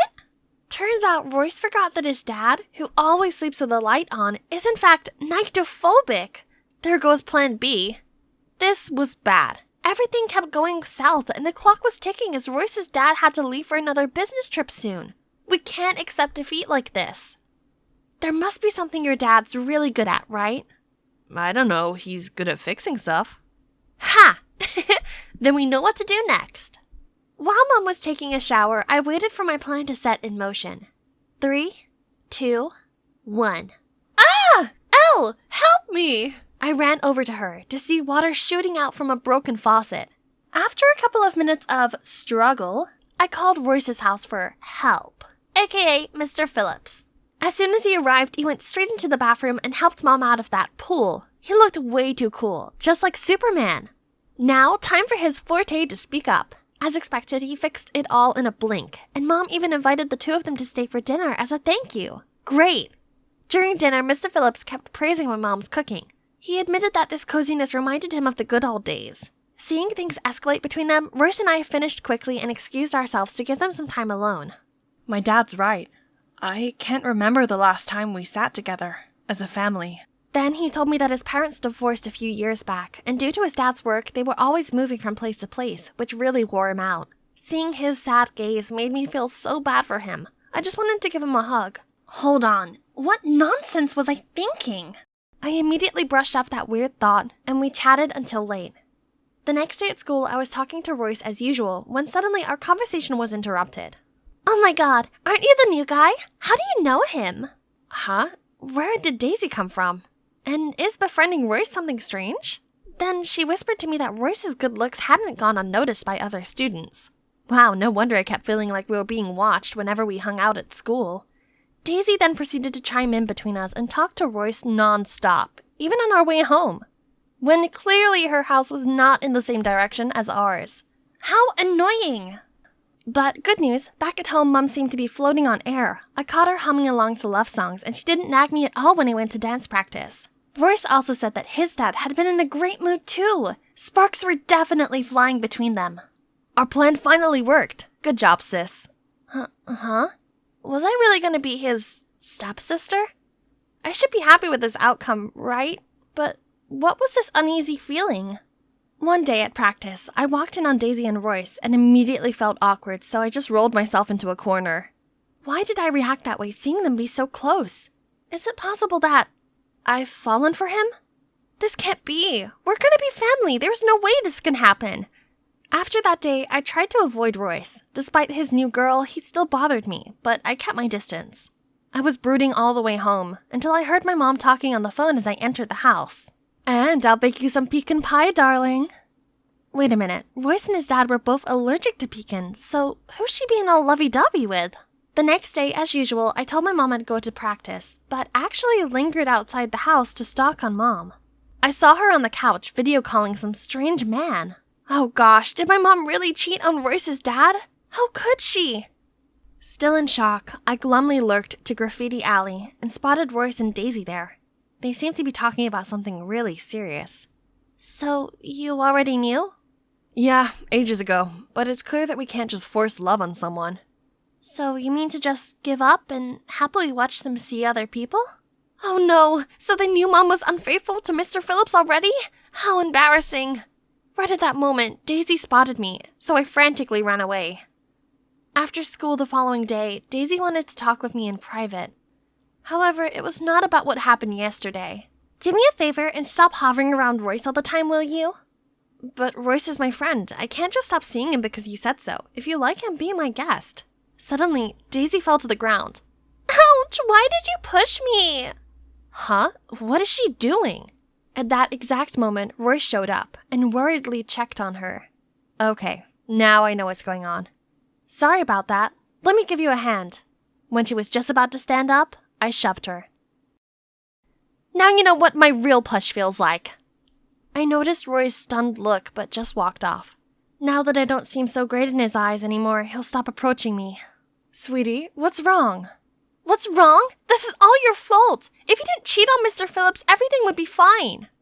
What do you mean? Cheating on whom? Then my mom burst out laughing after I told her. Turns out they never dated. They both saw through our matchmaking plan early on, but decided to just be good friends. And the person I saw Mom video calling with was her boyfriend, but she hadn't introduced him yet because they'd only started dating. But why set us up in the first place?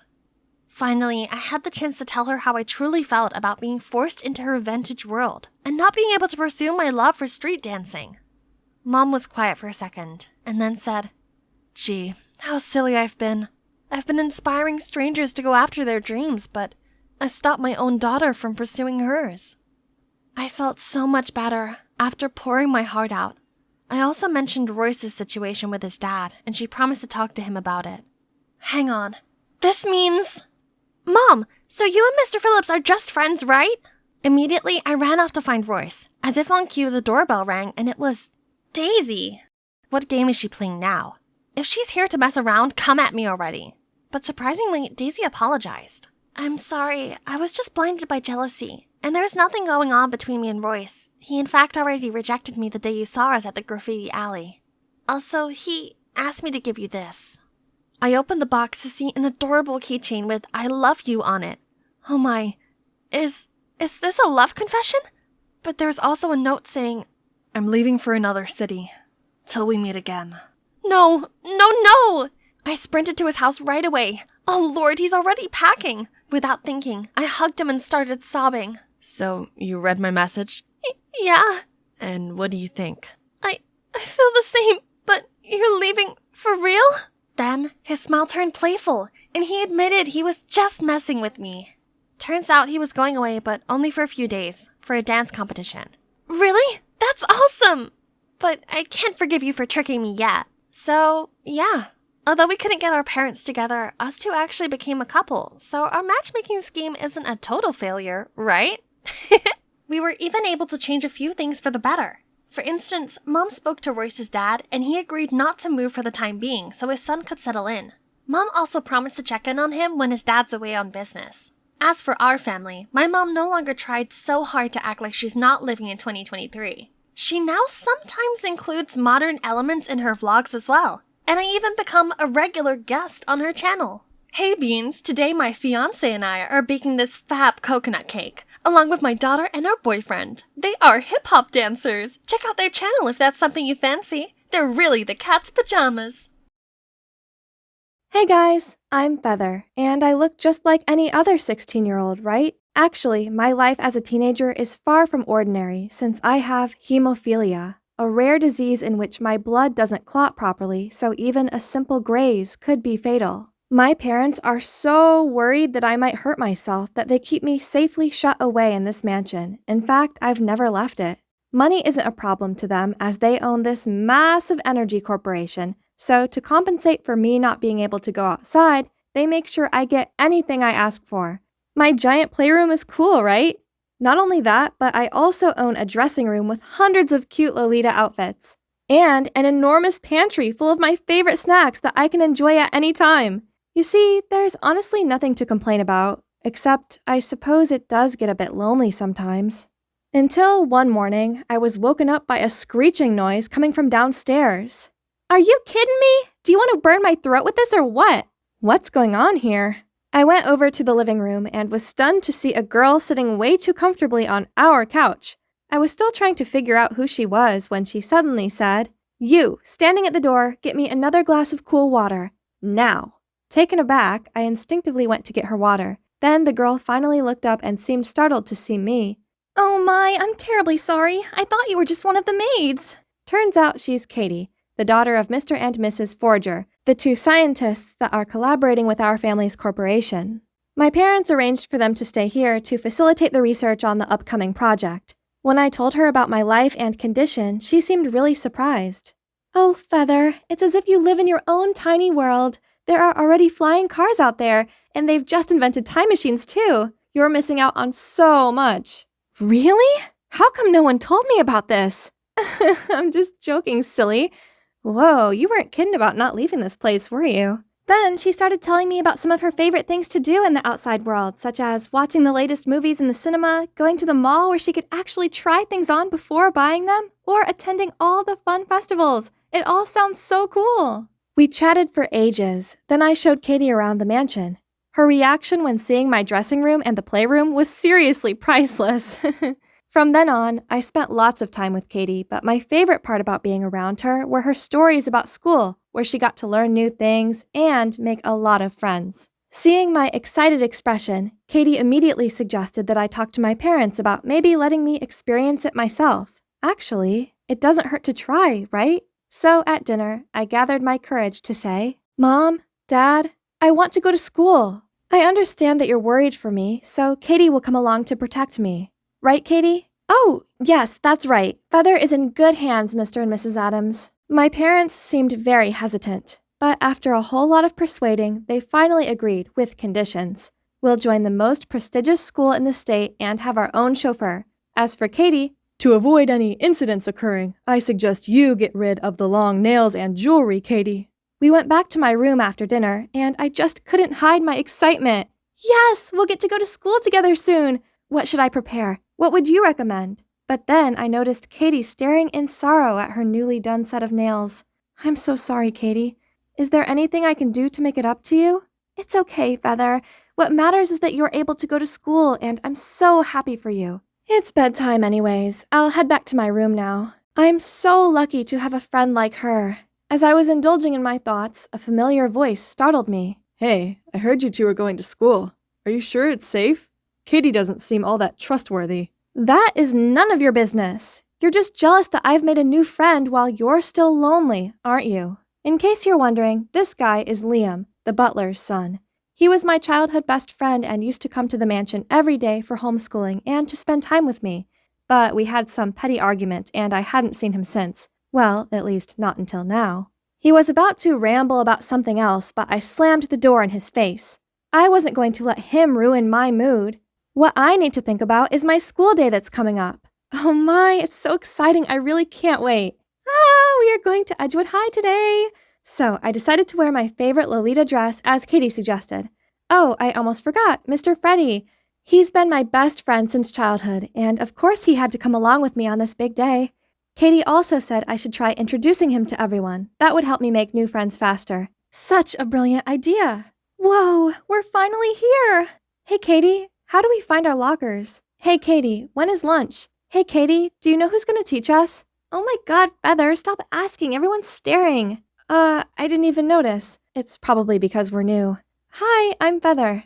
Or maybe it's because of your extravagant outfit. Before I could say anything, someone spoke up. That's a lovely dress. Oh, you're right. They do seem to like my dress. I waited for everyone in the room to settle, then confidently introduced myself. Hi everyone, I'm Feather, and this is my best friend, Mr. Freddy. As soon as they saw Mr. Freddy, everyone burst out laughing. I didn't know what was so funny, so I just awkwardly laughed along. After class, I asked Katie why our classmates laughed earlier, and what she told me was unbelievable. They were making fun of me. It's so sad to know, but I guess not everyone can be as nice as Katie. She also told me to dress down next time to attract less unwanted attention. It's a bit upsetting, but I guess I'll have to do what's best. So I listened to Katie's advice and ditched the OTT dress. Just like she said, people actually stopped staring at me. Here, hold this. You look really good holding books. Huh? That sounds kinda weird. But it's fine though. She probably wanted my help but was just too shy to ask. After the morning classes, I went to buy a bunch of lollipops, and that might look odd to Katie, so I let her know about how lollies are my special anxiety remedy. People here seem to be quite judgy, which got me a bit uneasy. You want one? Aw, poor you, but no thanks. By the way, I'll have lunch with David today. You know, the cute jock in our math class. So you're on your own this noon, okay? Then she quickly left without waiting for my response. I didn't know having lunch alone was so boring.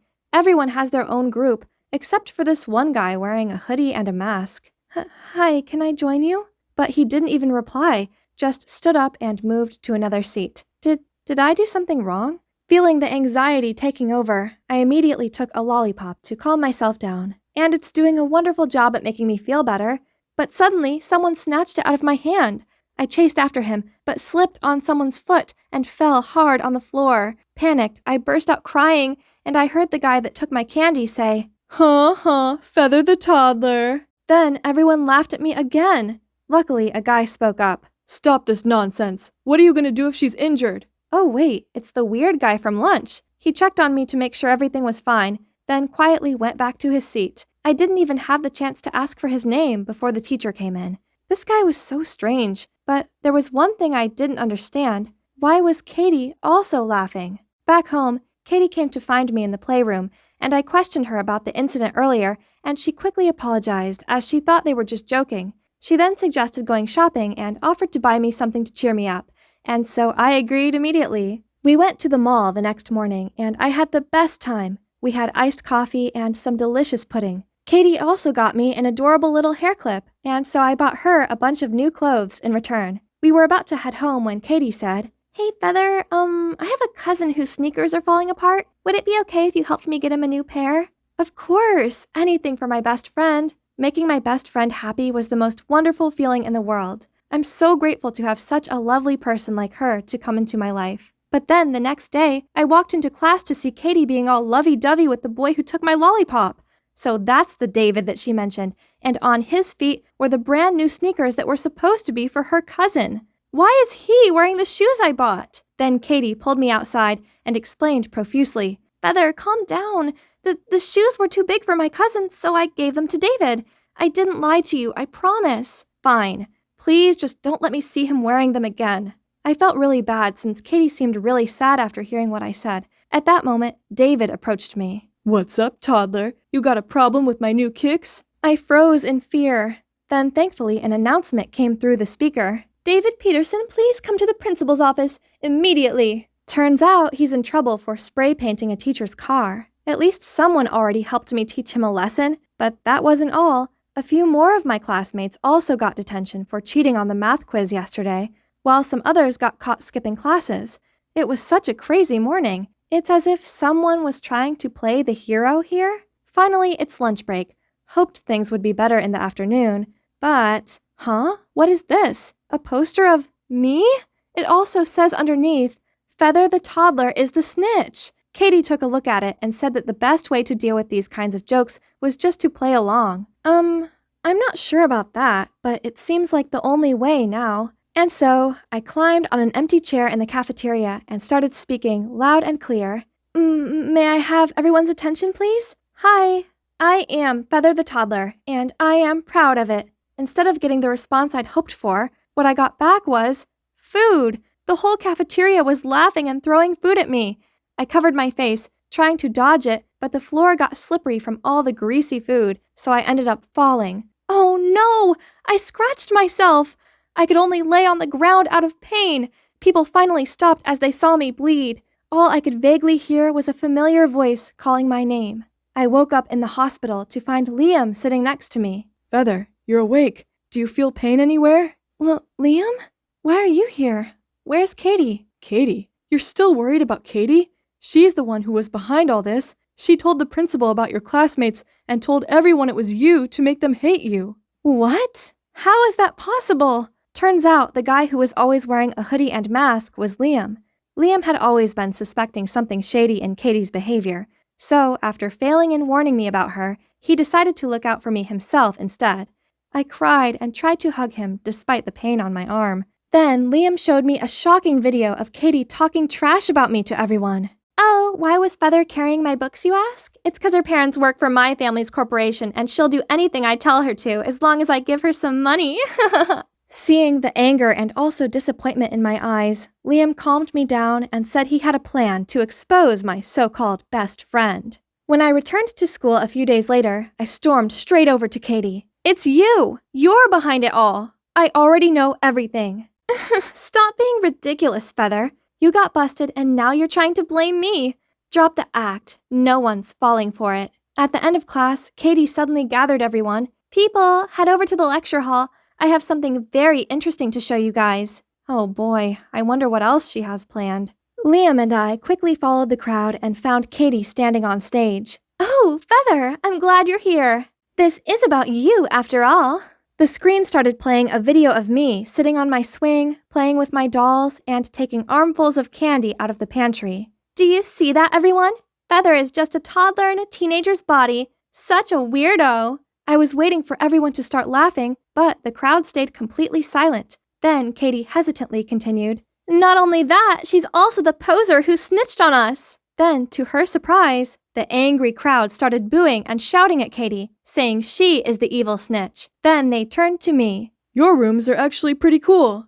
I wish I had a snack pantry like that. It's so awesome. Katie sounded panicked as she continued talking more trash stuff about me, but no one listened. Turns out, Liam had set up a group chat in which he'd posted proof of Katie's actions, including the video of her talking to David, and also pictures of her coyly walking out of the principal's office after she must have snitched on everyone, and her putting up that mean poster about me. Katie, you're the one embarrassing yourself. Everyone knows that you're a snake in the grass. I trusted you, and what I get back are all these lies and schemes. I feel so ashamed for ever calling you a friend. As Katie looked around at the unimpressed-looking crowd, she realized her game was up, and quickly fled the scene. Later on, we arrived home to see my angry-looking parents standing next to Katie's mom and dad, who had all their luggage packed ready to move out. Yes, Liam had already told them everything. In the end, Katie's parents made her apologize to me. Only after a lot of persuading did my parents let them keep their jobs. I never saw Katie again, but I did make a bunch of new friends that I invite around sometimes. The snack pantry is a big hit. Now, I wear whatever I like without worrying about being judged. Most of all, I'm enjoying my school life, and it's all thanks to the help of my trusty soulmate, Liam. Hi, Mia here. Not to brag, but since childhood, I've always been kinda a genius. I've already stacked up over 20 science-based awards, and by adding this one more trophy into my collection, I even got to skip a grade. Your achievements at such a young age are admirable. What's your plan next? Well, I've decided to drop out of school. Yep, that's my plan. With as impressive of a profile, I'm just one research paper away from being accepted onto the Space Up Astronomical Research Program. Why waste time on boring classes, right?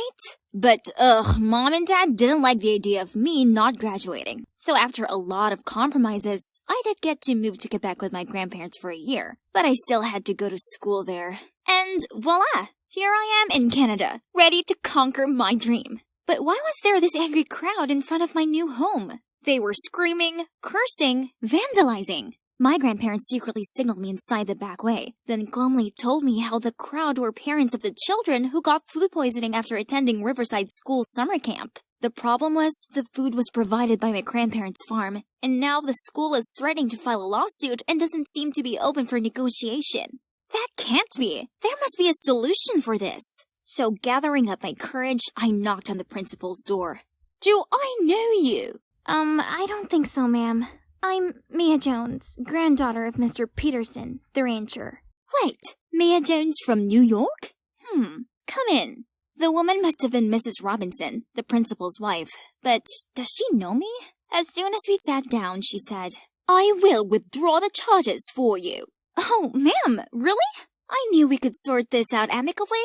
Oh, but my sweet child, I don't do charity. I know what you're capable of, so I will only drop the lawsuit if you make my daughter the top student at school. In other words, you'll exchange all test results with her. What do you think? What do I think? I think that's a crazy proposition. But if I didn't do this, then the farm would go under. So, with a reluctant nod, I agreed. Then I was immediately taken to meet her daughter. I was expecting someone snooty and spoiled, but to my surprise, this super smiley girl greeted me. Hey, I'm Eliana, but just call me Elle. I'm so sorry about my mom. She's got it into her head that I need to excel at school, since my dad is the principal. Elle hesitated for a bit, then continued. Also, there's Nora, the super smart daughter of my dad's ex. Mom doesn't want me to suck and Dad to favor this other girl over me, so... Thinking about it, my main purpose for coming here was to complete my astronomical research. I don't need any more A, so I smiled at Elle. Don't worry, I'll make sure you're the star student in no time. The next morning, I went to school with Elle, and wow, it looked so ancient and calm.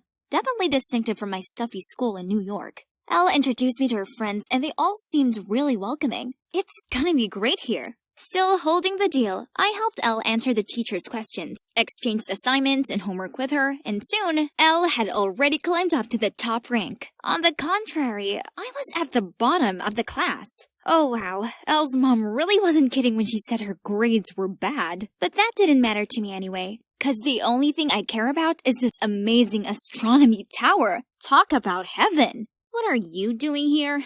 I turned around to see Nora, the girl Elle had mentioned before, who is also the astronomy club's president. Hi, I'm Mia. I want to be part of your team. I have experience in studying astronomy and... Stop blabbering. Your grades suck, and we have a strict no idiots allowed policy. I told Nora to at least give me a chance to prove myself, so she sat me down and sniggered as she handed me an astronomy test. Easy peasy. I got all the answers right in just 10 minutes. But instead of welcoming me into the club, she accused me of cheating. Ugh! Nora didn't just dislike me. She also seemed to despise Elle too. Any chance she got to call us out on something, she would definitely take it. Sir, they're cheating! I just want to help Mia. Please, I'm so sorry. Huh? Who was helping who? Mia, you've got a lot of nerve. Your test is suspended. The whole class was giving me disapproving looks. Being this disrespected by my peers was a new experience for me. How could Elle tell lies so calmly? Great. Now that I was labeled a cheater, I would never get accepted into the astronomy club ever. Mia the cheater just had to find her way to get in there then. So, I waited until dark, then sneaked into the janitor's room to steal the key to the observation tower. Now I could freely study my favorite constellation without any interruptions. Montreal is close to the North Pole, so the night sky here is so clear that I could see all the stars. At this rate, my research could be done faster than expected. Then I would be out of here, leaving all of these childish rivalry dramas behind. One night, I was busy taking notes when someone opened the door and walked in. Who's there? Oh no! I hastily grabbed my papers and escaped through the emergency exit door. Who is the guy? Why is he here at this hour? The next morning, I pushed my way through the noisy crowd and saw the announcement on the school spinboard. The astronomy club warned outsiders not to use the observatory room and that there would be severe punishment once the recent trespasser was discovered. Shoot, the guy from last night must have snitched on me. Turned out the snitch was Brandon, the new transfer student, and also the grandson of the founder of Space Up. It's a shame the incredible Sir Edward Foster's grandson was such a smug jerk. But that didn't stop all the girls from going cuckoo crazy for this Brandon guy. The ironic thing is, he kept on coming over to me and talking about astronomy. Huh? Doesn't everyone here see me as an insignificant kid? Is this yours? Brandon said while holding out a piece of paper. Oh my, this was part of my astronomy research. Did I drop it in the tower that night? But how did Brandon know it was mine? Flustered, I quickly made an excuse and left. I couldn't stop worrying about Brandon finding out I was the one who used the observatory room. If anyone knows about it, it'd be an instant suspension. I was busy thinking when suddenly the whole class burst into applause. As it turned out, they were praising my excellent essay on constellations. Well, it's known as Elle's essay now. Then the teacher turned to read the class's worst essay. My favorite star is Justin Bieber. Every time I see him, I think if only he was my husband. Everyone started laughing. No prize for guessing whose name was on this one. Mia, I suggest you learned something from your friend Elle. I turned to look at Elle and saw her smug face. She even joined in with the others to make fun of me. Was she really that stupid to write that essay? Or did she intend to embarrass me? When I got home, Elle was already waiting on the porch to apologize to me. I helped you as promised. Shouldn't your mom keep her promise too? Get the lawsuit dismissed now, then I'll help you finish your final exam successfully. Else, I'm not doing it. She's on it, Mia. Don't worry. I know you're leaving after a year anyway, and I also know that you're the one who snuck into the observatory. So, if you want to leave peacefully, at least help me and Brandon to get together. You and Brandon? But what does it have to do with me? Elle then told me that Brandon was so impressed by her astronomy essay that he asked her out to discuss it further. But of course, she knew nothing about it, so she had a plan. I'll have my AirPod on, and you gotta stay on the line with me throughout the date so you could tell me the answers to his questions. If we become official, I'll buy you that telescope you bang on about so much. You know, that thingy-majiggy... Celestron telescope! Oh man, she really knew my weak spot. Alright then, we have a deal. That weekend, Elle and Brandon went for a walk in Jerry Park while I stayed at home eavesdropping on their conversation through the phone. I see you have a passion for the Astros, so why didn't you join the astronomy club? Just 'cause I'm busy with my studies, and I also have piano practice, you know. Really? Oh, in the paper, you mentioned the black hole Sagittarius A. You seem to have done a lot of research about it. Could you tell me more? Although Elle seemed frantic having me put words in her mouth, everything went pretty smoothly. Only one thing. The more Brandon and I talked, the more I realized we had so much in common. Even if it was through Elle, I still felt a connection with him. I thought everything was going well between them, but no. One day, Elle came to me in a fit of anger and said Brandon had turned down her love confession. I want you to go talk to him and figure out why. I need to know the reason. What? Why don't you just ask him? Because I'm me, Eliana Robinson. I don't ask such embarrassing questions. So I was the one who had to make the embarrassing move? Also, call me. I want to hear it myself. Gosh, this bossy girl. And so I had to drag Brandon to the quiet rooftop while my phone was secretly on a call with Elle so she could follow the conversation. Okay, let's get straight to the point. Why did you reject Elle?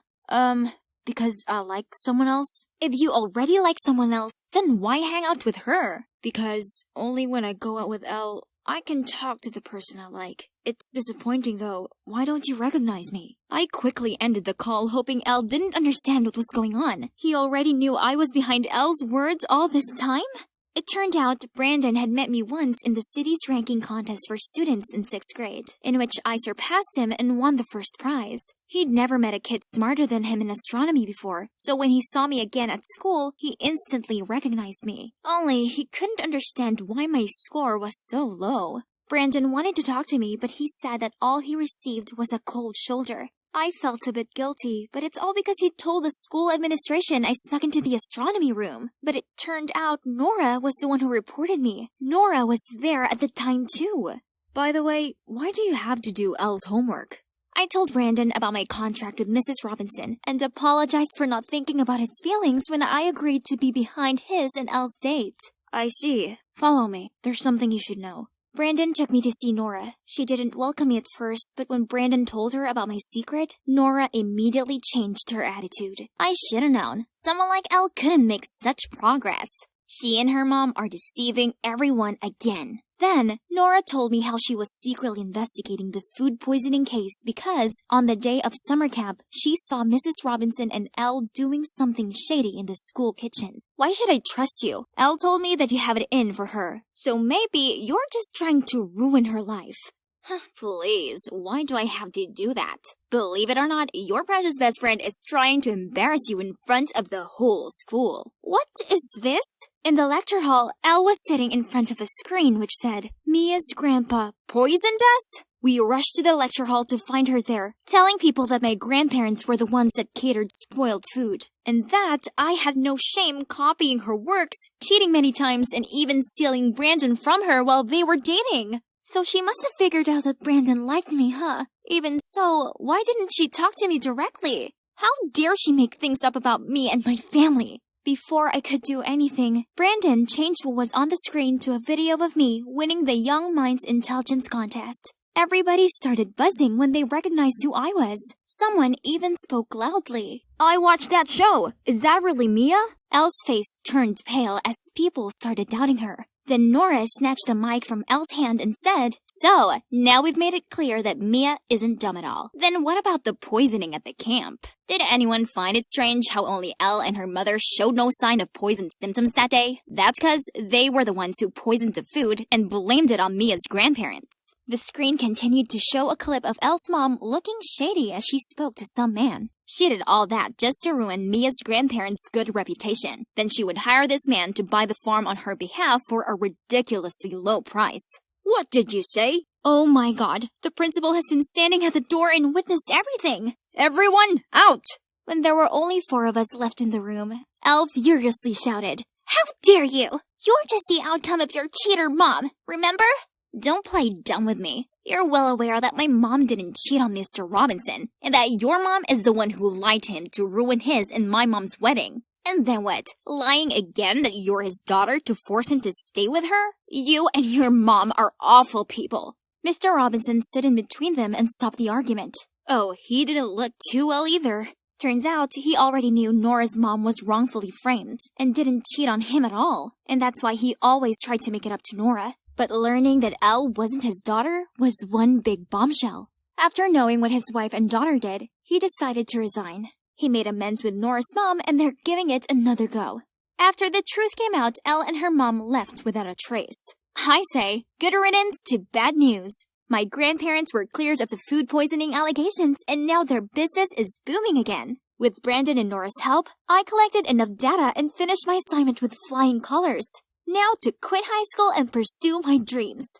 Just kidding. I'm just going on a short trip to Montmegantic National Park to see the Northern Lights with Brandon and Nora.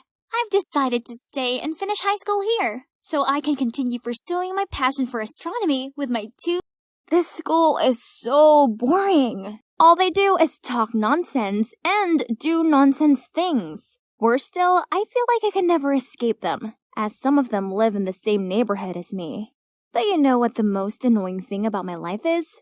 That's Joy, my identical twin sister. In my parents' eyes, she's perfect. That's why she's the favorite child. Her allowance is more than mine and she gets to attend an elite private school while I'm stuck at the most boring school ever. How unfair! With a sulky face, I walked into my room whining. I think having identical daughters means our parents forgot that there's actually 2 of us. They've never picked me up from school. Don't be absurd. They just took me to collect my dress for the school gala. A new dress for some fancy party. How terrible for you. I don't even want to go to the party. Trust a nerd like you not to appreciate what you have. If I were you, I'd make the most of every second of that elite school of yours. And if I were you, I would just enjoy my pressure-free life.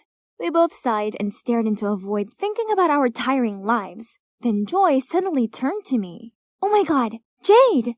Do you want to be me? Go to my school, have my things, and attend the gala? What a brilliant idea! Why had we never thought of it before? I'd live her fancy life and she'd live my dull one. That's perfect! Wow, this school is enormous. I tried to keep my cool as I navigated the endless hallways in search of Joy's locker. Ah, found it. I spotted a group of girls waving me over. They must be Joy's besties. Ruth, Nora, and Nell. Unlike my boring sister, they looked very glam in their branded clothes. What a power group! Wherever we went, all eyes were on us. Students handed us snacks, saved places in the cafeteria line for us, and let us sit in the front row of the basketball match. These girls were so interesting. Bet I fit in with them way more than Joy did. Talking about Joy, she somehow loved my boring old-fashioned school. I'd never heard her chat that much in my life, about how nice my friends were, how easy all the lessons were, and how cool the school bus was. Joy's friends were so much fun, and they did cool things. For instance, they always had shopping dates and bought each other expensive gifts without question. One time, Nora, the richest girl in the group, didn't hesitate in going into Kate Spade and buying the new release handbag for Ruth. I thought this was pretty awesome of Nora. But then something happened that made me question the group dynamics. Ruth told me that she liked the red velvet cupcakes at the bakery near my house, and she asked me to buy her some. I was happy to do it, but the next day, when I brought the cupcakes and told her the price, she burst out laughing. Joy, my dear, I don't care how much they cost. That's your concern. Then she turned to Nora, showed her a picture of a cute but expensive skirt, and told her to order it for her. Hang on. Had she always been thinking it was acceptable to order us around like this? I don't understand why an innocent bookworm like my sister would hang around with this cunning clique. They don't study at all. During the test, while I was still randomly circling the answer, Ruth kept on kicking my chair and urging me to let her copy my work. And as soon as the teacher turned her back on us, she even snatched my answer sheet. Huh? What's with that attitude? I took a look around and saw both Nora and Nell were also copying another girl's paper against her will. Rude! After the test, Ruth came up to me, hissing. Have you forgotten our deal? Huh? Deal? What could it be? Well, I guess I would have to put up with Ruth for as long as I was Joy, so I could return everything to her in roughly the same condition after the gala. What I really should do now is just to enjoy this elite school life, right? So, I didn't join Ruth and her minions for lunch, but bought food from this super cool vending machine instead. They even had pizza. But the machine made these weird sounds. Ugh, I think my food was stuck. So I kicked and tapped it. But it still didn't work. You dare get into an altercation with the pizza machine? You must be starving. Oh my god. This basketball boy was the most handsome guy I'd ever seen in my life. I was too lost in his eyes to realize the dumb machine had finally delivered my lunch. This gorgeous guy then leaned towards me and my heart skipped. Oh, Cupid, I wish I was the one he picked up instead of the pizza. Here you go. Right before I could react, someone snatched the tray and pushed me aside to enter between us. Thanks, Hayden. Want to share lunch with me? Huh, excuse me? How could she steal both pizza and a boy from me? The boy took my pizza from her and said, Thanks, but I'd like to share this with this cute, starving girl instead. I'll buy the drinks. Wait, was he asking me? Then yes, 100% yes! Leaving a furious Ruth behind us, we walked to the bench table nearby. So, he's Hayden, the captain of the basketball team. We talked so much about our favorite comic books and even played basketball for a bit before classes. That was my best lunch ever. After school, I was about to leave when Ruth stopped me. Didn't anyone ever tell you not to mingle with Hayden? He's not wealthy. We have high standards about who deserves to be around us. Duh! Huh? She sure seemed to swoon over him earlier, but now that he'd turned her down, she decided he wasn't worthy? This girl's mindset really didn't sit well with me. As soon as I arrived home, I told Joy everything. You should listen to Ruth. Hayden must be bad news. I don't care what Ruth thinks. How come you do? Is it 'cause of this deal you have with her? Not your business, but stay away from Hayden. I don't want to get in trouble. Ugh, these vague hints were agitating me. What was it about? But whatever the deal between Joy and Ruth was, I wasn't going to let it get in the way of my blossoming romance with Hayden. Today, me and Hayden had arranged to meet at lunch again to play basketball. I excitedly walked out of art class just as the girl fell and dropped her painting set around my feet. I immediately picked them up for her, when all of a sudden, a boy's hand covered mine right before someone stamped their feet on our hands. It was Ruth! It was her who tripped up the poor girl, too. She did all that on purpose to hurt me, but Hayden got there just in time to save the day. What do you think you're doing? Feeling too embarrassed being caught red-handed, Ruth couldn't do anything but give me a spiteful look before leaving. I couldn't believe that Hayden did that for me. His hand was swollen, but he just kept checking if my hand was okay. How can Ruth be so horrible? Because she knows everyone's ugly secrets, and she uses them to control people. Joy, she knows your secret too, right? No. I'm not sure, but I don't care. No matter what that secret is, she's gone too far. Don't worry, I got your back. So will I. Oh, I'm Katie, by the way. From then on, I no longer hung out with Ruth and her minions. But I kept quiet about this to Joy as I didn't want her freaking out and making us switch back places early. The more time I spent with Hayden, the more I found myself liking him. I wanted to confess to him who I really am, but I can't. At least not yet anyway. Katie is really nice to me too, and she introduced me to her super sweet friends. Everything was just perfect, except my grades. Well, I didn't dare to tell Joy about this either. My study was pretty bad, and it literally ruined Joy's straight-A record. Meanwhile, Ruth, time after time, insisted that I was the one who had to do all her homework, research, and tests. But duh, I couldn't even finish mine. You know what I've got. Yeah? What exactly is that you have? What's all the threat about? Ruth was stunned seeing me talking back at her like that. Yep, that was it. I've had enough. After class, she waited at my locker and signaled me to follow her to the equipment room. Finally, I could know what my secret was. Ruth showed me a video on her phone of Joy sneakily checking her notes during an examination. Was she cheating? If our principal sees this, I'm sure your precious scholarship will be long gone.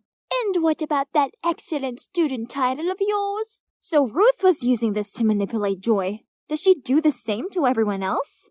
Do you think this would scare me? I don't think. I know. You don't want to lose everything, right? No, Ruth. It's you who's gonna lose. Do whatever you want with that clip, like I care. And so I walked away, leaving a fuming Ruth behind. To be honest, I was a bit scared. Well, I know scores and things like academic transcripts were so important to Joy. What if I destroyed it all? After my last class of the day, the thing that I feared the most came upon me. The principal called me to her office and showed me the video that proved that I cheated on a math exam. She was so disappointed in my horrible grades recently, she even asked if it was because I was too caught up in my dating life and the bad influence I called friends. But how am I supposed to tell her that it was just my own incompetence? Nothing to do with Joy or Hayden or my new friends. I just reached my room door when I heard Mom scolding Joy. The principal must have called her. It was all my fault. When Mom left the room, I could feel how angry and frustrated Mom was. Joy, I'm so sorry. I couldn't let Ruth have this hold over me. You anymore. I waited for Joy to take it out on me, but to my surprise, she was kinda happy. That's okay. I think I should thank you for that. I've never been brave enough to stand up for myself, although I was so tired of getting picked on all the time. I was so scared, but turns out being scolded by Mom isn't as bad as I thought. My homeroom teacher also called me, but she only gave me a warning and told me not to make the same mistake again. I've never felt this at ease before, Jade. I'm not the perfect Joy anymore. Then, Joy told me about the pressure she felt to be perfect. One time, she even got sick before the math test due to studying too much. Not having enough decent revision and being afraid of getting a bad grade, Joy cheated and was caught and recorded by Ruth as evidence. We finally understood each other and decided to teach Ruth a lesson to stop manipulating and taking advantage of others. We spied on Ruth and secretly recorded her. And guess what? Turned out she was not as wealthy as she always pretended to be. All the brand names she had were from the poor victims that she called friends. I also filmed Ruth forcing the top students to do homework and essays for the rich kids while she just sat idly to collect money. I was so ready to post these videos online, but Joy stopped me. She told me if we did this, we were just as bad as Ruth. Instead, she had a better idea. She sent the videos to Ruth and demanded her to delete all of the students' secrets. In exchange, we would delete all of hers. Ruth, of course, had no choice but to obey. Wow, how mature my sister is. My last day in Joy's life has arrived. I'm just gonna make the most of it before I hand the reins back to my sister. Honestly, I kinda miss my normal school and my friends. But what about Hayden? Will he still want to know me when he finds out I lied to him? I was looking around for Hayden when I saw some mean girls mocking Ruth for wearing a dress cheaper than theirs. So I walked straight up to them and whispered into their ears that I knew all their dirty secrets and they couldn't do anything else but storm off. Ruth gave me a coy look, mumbled a thank you, and then left. At that moment, a warm hand gently clasped mine. Hayden! Wow, you're so cool. I'm not that cool, Hayden. Actually, I have something I have to tell you. I then told him everything. From how I swapped identities with my twin sister to how I ruined her school life because of my childishness. You didn't ruin anything. Actually, you made things much better. So, since the pizza vending machine day till now, it has always been you, not Joy, right? Yeah, it's been me all along. That's all I needed to know. Then he pulled me in for the best kiss ever. I can't believe I'm standing here in the middle of this frenzied concert with a crowd of crazy fans cheering for this Isaac guy, who I don't even care about. Hi, I'm Hazel, by the way. When I agreed with my friends to go on this road trip all the way to Carolina to attend a skydiving festival, well, this wasn't exactly what I was expecting. Yeah, that's them, Ivy and Zoe, the girls who tricked me into thinking this, their idol's concert, was the opening of the festival. There I was, eagerly awaiting some amazing aerial display or something, but instead, I was stuck in Fanville. Ugh, why were they so loud? My hearing better not be permanently damaged from this. And as you can see, being the only calm one here, they placed me in charge of their fan cams. Worse still, why did I specifically order these custom matching hoodies for us all? It made me look like I was part of these groupies. Finally, this din was over, but I was stuck amongst the slow-walking fans, and where were my friends? I couldn't even call them as my battery had died. I'll just get a taxi back to our Airbnb rental, then contact them from there. I'm too exhausted anyway. Let's just get out of this place ASAP, forget about this chaotic night, as I'll be having a bird's-eye view of the world at the actual Fall Fest tomorrow, and that's all that matters. Wow, this festival had everything going for it. From attentive service, amazing live music, and great food. It was so worth enduring that awful concert for. Everything was going great, until I saw Ivy's panicked face. Girls, it's our beloved Isaac. After the concert last night, he disappeared with a mysterious girl. Look at this hoodie. Does it seem familiar to you? Oh my god. That's one of our custom-made group hoodies. Could it be? I could clearly see Zoe's suspicious gaze on me and Ivy. What's that look for? Are you suspecting me? Well, whatever. It wasn't me, that's for sure. Ivy, you took way too long to get back to the car last night. As for you, Hazel, you were unreachable for ages. Geez, my battery died. I told you both this. And I have nothing to do with your precious idol. Besides, if any of us did run away with him, then we'd hardly be standing here, would we? Anyway, you two can stay here and doubt each other if you want, but I'm going skydiving. Then I stormed off. It's so frustrating that I've been dragged into this. My phone only died thanks to their stupid fan cams. That's enough. Let's just forget about it. I won't let anything ruin this moment. Guys, look! I'm amongst the clouds! 10,000 feet above the ground, and my breath is literally taken away. No matter how many times I've done this, it still feels just as thrilling as the first time. This adrenaline rush was crazy! Whoa, that was amazing! Thank goodness I managed to capture some spectacular footage of the beautiful city of Chester. Hang on. When I was close to landing, my camera spotted a familiar face. Zoe. Wasn't she meant to be preparing to fly? So why was she talking to someone in the parking lot? It was really weird. Looking closer, the strange man was Isaac, the missing singer. I didn't see it wrong, did I? I immediately called Ivy and we quickly ran to the parking lot. Gotcha! You better have a good reason for this. Isaac? Are you really? So, you're the one who ran away with him last night? Zoe couldn't say a word at that point and kept trying to avoid eye contact with us. But eventually, under the harsh questioning from Ivy, she found her voice and told us everything. So last night, when we were separated in the after-concert chaos, Zoe was trying to find us when she accidentally bumped into a guy in disguise. Guess what? Yep, it was none other than Isaac McGuire in the flesh. She almost screamed out his name, so he immediately covered her mouth and dragged her away. Realizing that Isaac was being chased, Zoe then put her hood up to cover her face and followed him without a question. This hectic schedule was just too much. I can't even remember the last time I had proper time for myself anymore. I need a break. Ugh, and I didn't care.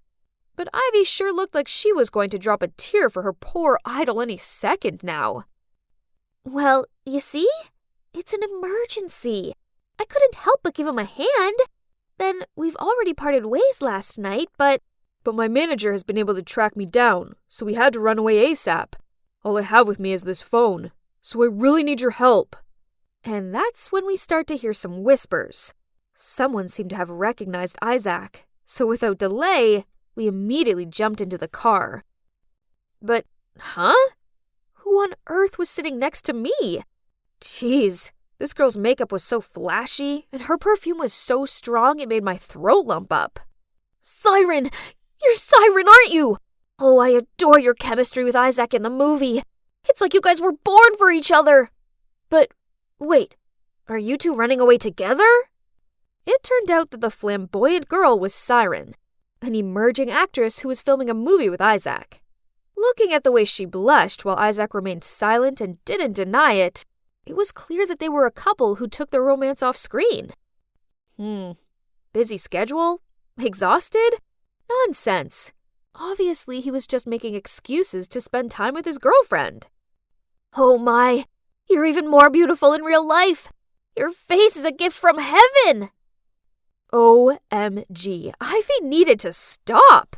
Looking at Siren's smug face, she was clearly big-headed enough without any more flattery. But nope, Ivy continued gushing out a river of compliments at her. I mean, does she seriously like this actress that much? Your nose is so pretty from up close. Where'd you get your nose job? Hearing that, Siren immediately stopped smiling and covered her nose in annoyance, which almost made me burst out laughing. Chin shaving surgery, lip filler, nose job. How can she even act with such a stiff face? Sorry to bother everyone, but staying at a hotel is not a good idea right now. Can you guys help us find alternative accommodation? Yes. I volunteer to help you two. I watched in disgust as Ivy and Zoe frantically called and texted their acquaintances, but no one could help. Suddenly, Ivy turned to me and gave me her puppy dog eyes look. Hazel, you're our last hope. You must help us, please. Oh, not that again. Ivy knows I can't say no to her when she makes that pleading face.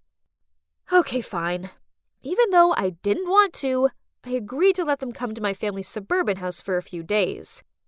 It'll only be a few days. I didn't want any of my family members to know I'd been there. Wow, I can't believe I hadn't been here in 10 years. This place held some of my childhood's good memories, but also some not-so-good ones. Especially one haunting one. Why didn't you tell us that your family is loaded? It would be so nice to live in a huge mansion like this. But it seems like your family doesn't come here often. It's so cold and cheerless. Yeah, he's right. Ever since that day, this place was never a home to me anymore, but just a hollow house of gloom. I was still lost in my thoughts when a deafening sound of something breaking came from upstairs. We all rushed upstairs to see what all the noise was about, and found Siren standing there in my parents' bedroom, a broken vase at her feet, and worse still, she was wearing my mom's dress. Take it off right now!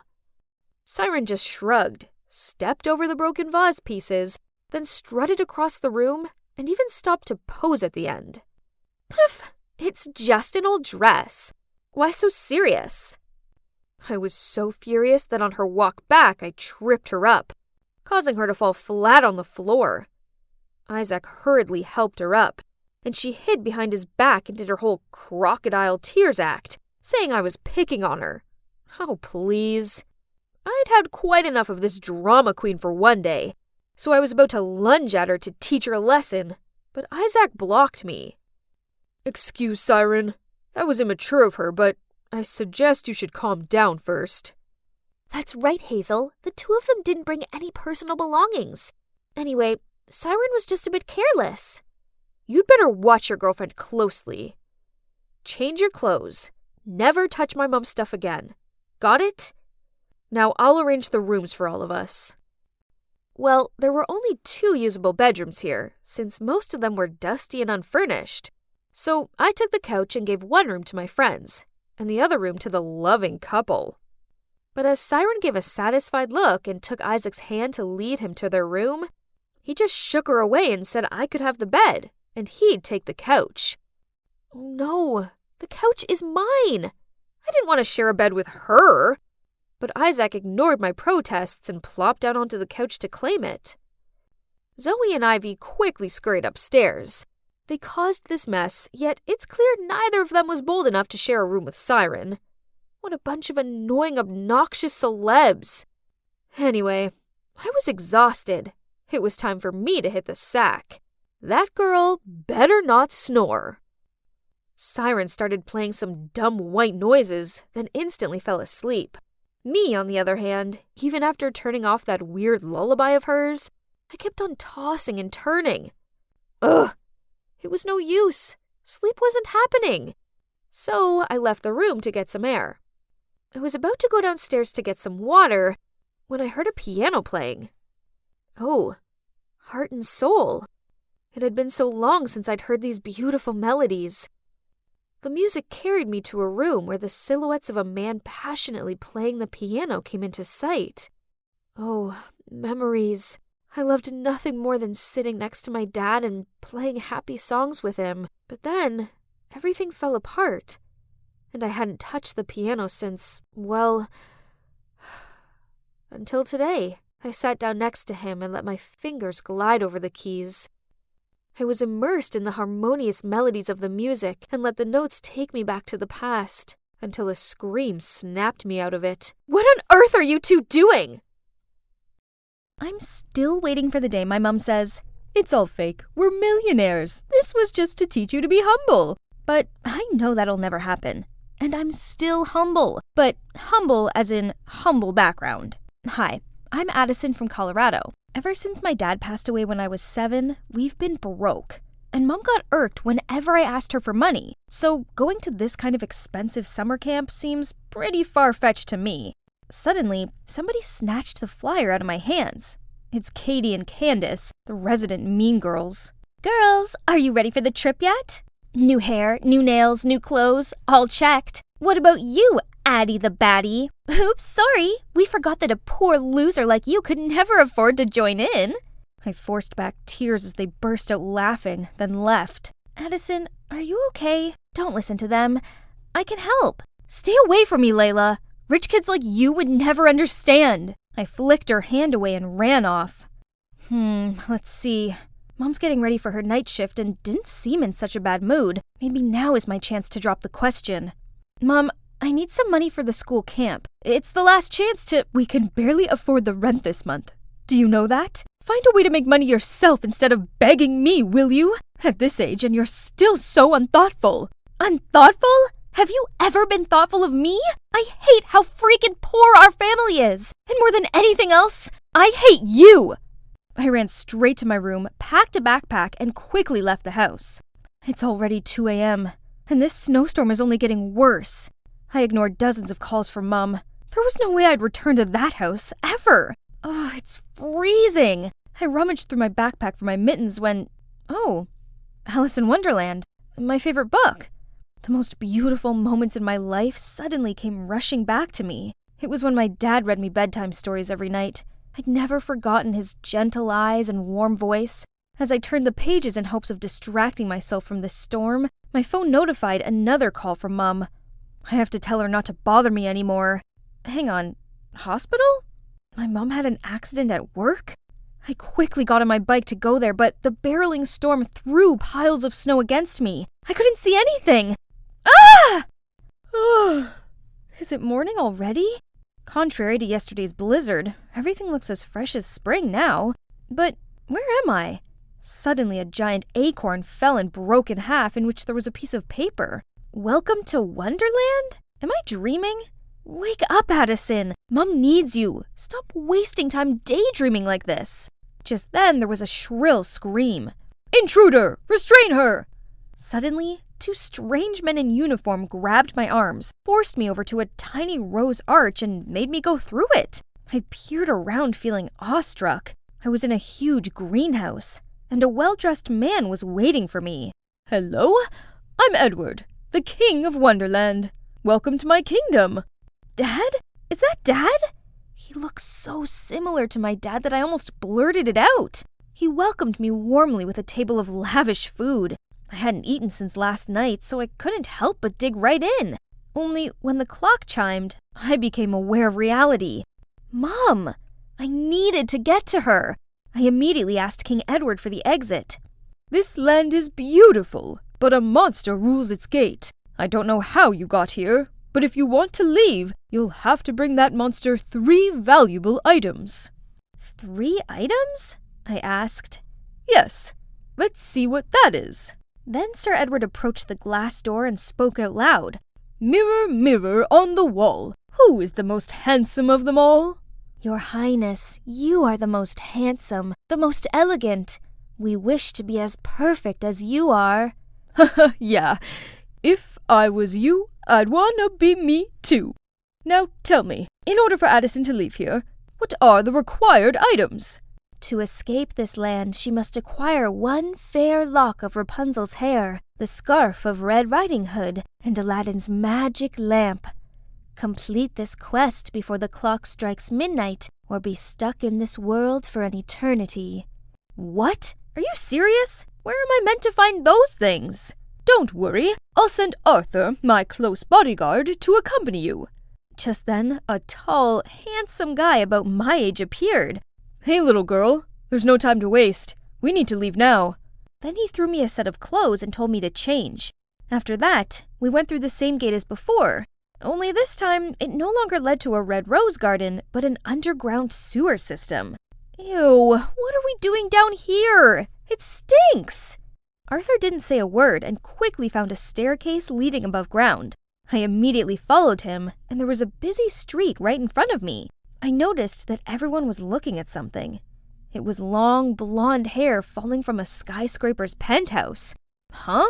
Rapunzel lives in the Empire State Building? Ridiculous! We quickly walked over there, but it was guarded very strictly. How can we get in? That's why I told you to wear this. So we easily blended in with the maids and waiters and entered the tower. Wow, I've never set foot in such a luxurious house. Who are you? Startled, I turned around to see Rapunzel in the Grimm's fairy tales, standing right in front of me. But wait, why does this girl look familiar? Layla, is that you? Oh goodness, I knew you were rich, but I didn't expect you to live in such a beautiful house. You know me? I excitedly showed her our class photos. Layla seemed very interested in them, but she couldn't recall anything, and kept asking me to tell her more stories about school. When I was rambling about our friends to her, Arthur turned to me and whispered, "You need to carry on the task now." Oh, it's been 2 hours already. I chose my words carefully to ask her for a lock of hair, and of course, she said yes. But when we were about to leave, she clung on to me. "Please stay here with me. Clothes, shoes, anything here you want, I can give it to you." This one? This one also. All of this luxury stuff will all be mine? Yes, of course! Wake up. Have you forgotten what we came here for? Are you willing to give up on seeing your mother ever again for this? I'm sorry, Layla, but I really have to go. My mom's in danger. Then please take me with you. I can't stay in this hideous house anymore. Come on, you have everything on Earth here. It's like heaven. No, it's hell. All this stuff is just meaningless. What I need is freedom, school, friends, and being able to do what I want. Turns out, after her parents' divorce, her dad did everything to win custody and kept her here just to make money from her gorgeous blonde hair. I miss Mom. I'd rather live in a small, shabby house than this flashy, cold place. I couldn't leave her here. Suddenly I remembered how Eugene saves Rapunzel in the movie, so after getting Layla's approval, I cut her hair short, and the three of us ran away from this penthouse. We dropped Layla off at school where her mom was already waiting for her. The simplest things like freedom, friends, or someone who truly cares for us are much more valuable than superficial material things. Sadly, I always craved what I didn't have and took what I did have for granted. Let's go. Why are you still standing here? Huh? We have to attend the class too? Ain't no time for this. We gotta find Red Riding Hood. Without a word, Arthur just dragged me away, eventually stopping in front of a girl wearing a scarf on her head. Here she is, the person you need. I waved at her, but she just coldly looked up and asked, "What do you want?" Huh? Red Riding Hood was none other than Katie? I'll get right to the point. I really need your red scarf. Can you... Excuse me? This is Gucci. Do you know how much it costs? It's from even the limited edition. Look at you. You probably don't even have a dime to your name. Yeah, it is true, but I really need this scarf. I'll do anything you want. All right. Hope you don't regret saying that. Right after that, a luxury car came to pick us up. We stopped at an apple farm, which was familiar to me as it was where my mom worked. Well, I want to bake an apple pie for my mom, so pick me a box of apples. Remember, you have to do it alone. Your friend's out. My mom can even pick an average of 12 boxes a day, so one box was just a piece of cake. But who knows, her one box was actually a container of 1,000 pounds of apples. Did she want to bake for the whole town? Oh, I'm exhausted. Who on earth could pick apples under this scorching heat for hours? My head started spinning. Losing balance, I fell off the ladder. Luckily, Arthur caught me just in time. Still, your mom does this every day. Can you imagine how hard she works to earn food for the family? Maybe that's why my mom is always tired and cranky. Suddenly, I missed her so much.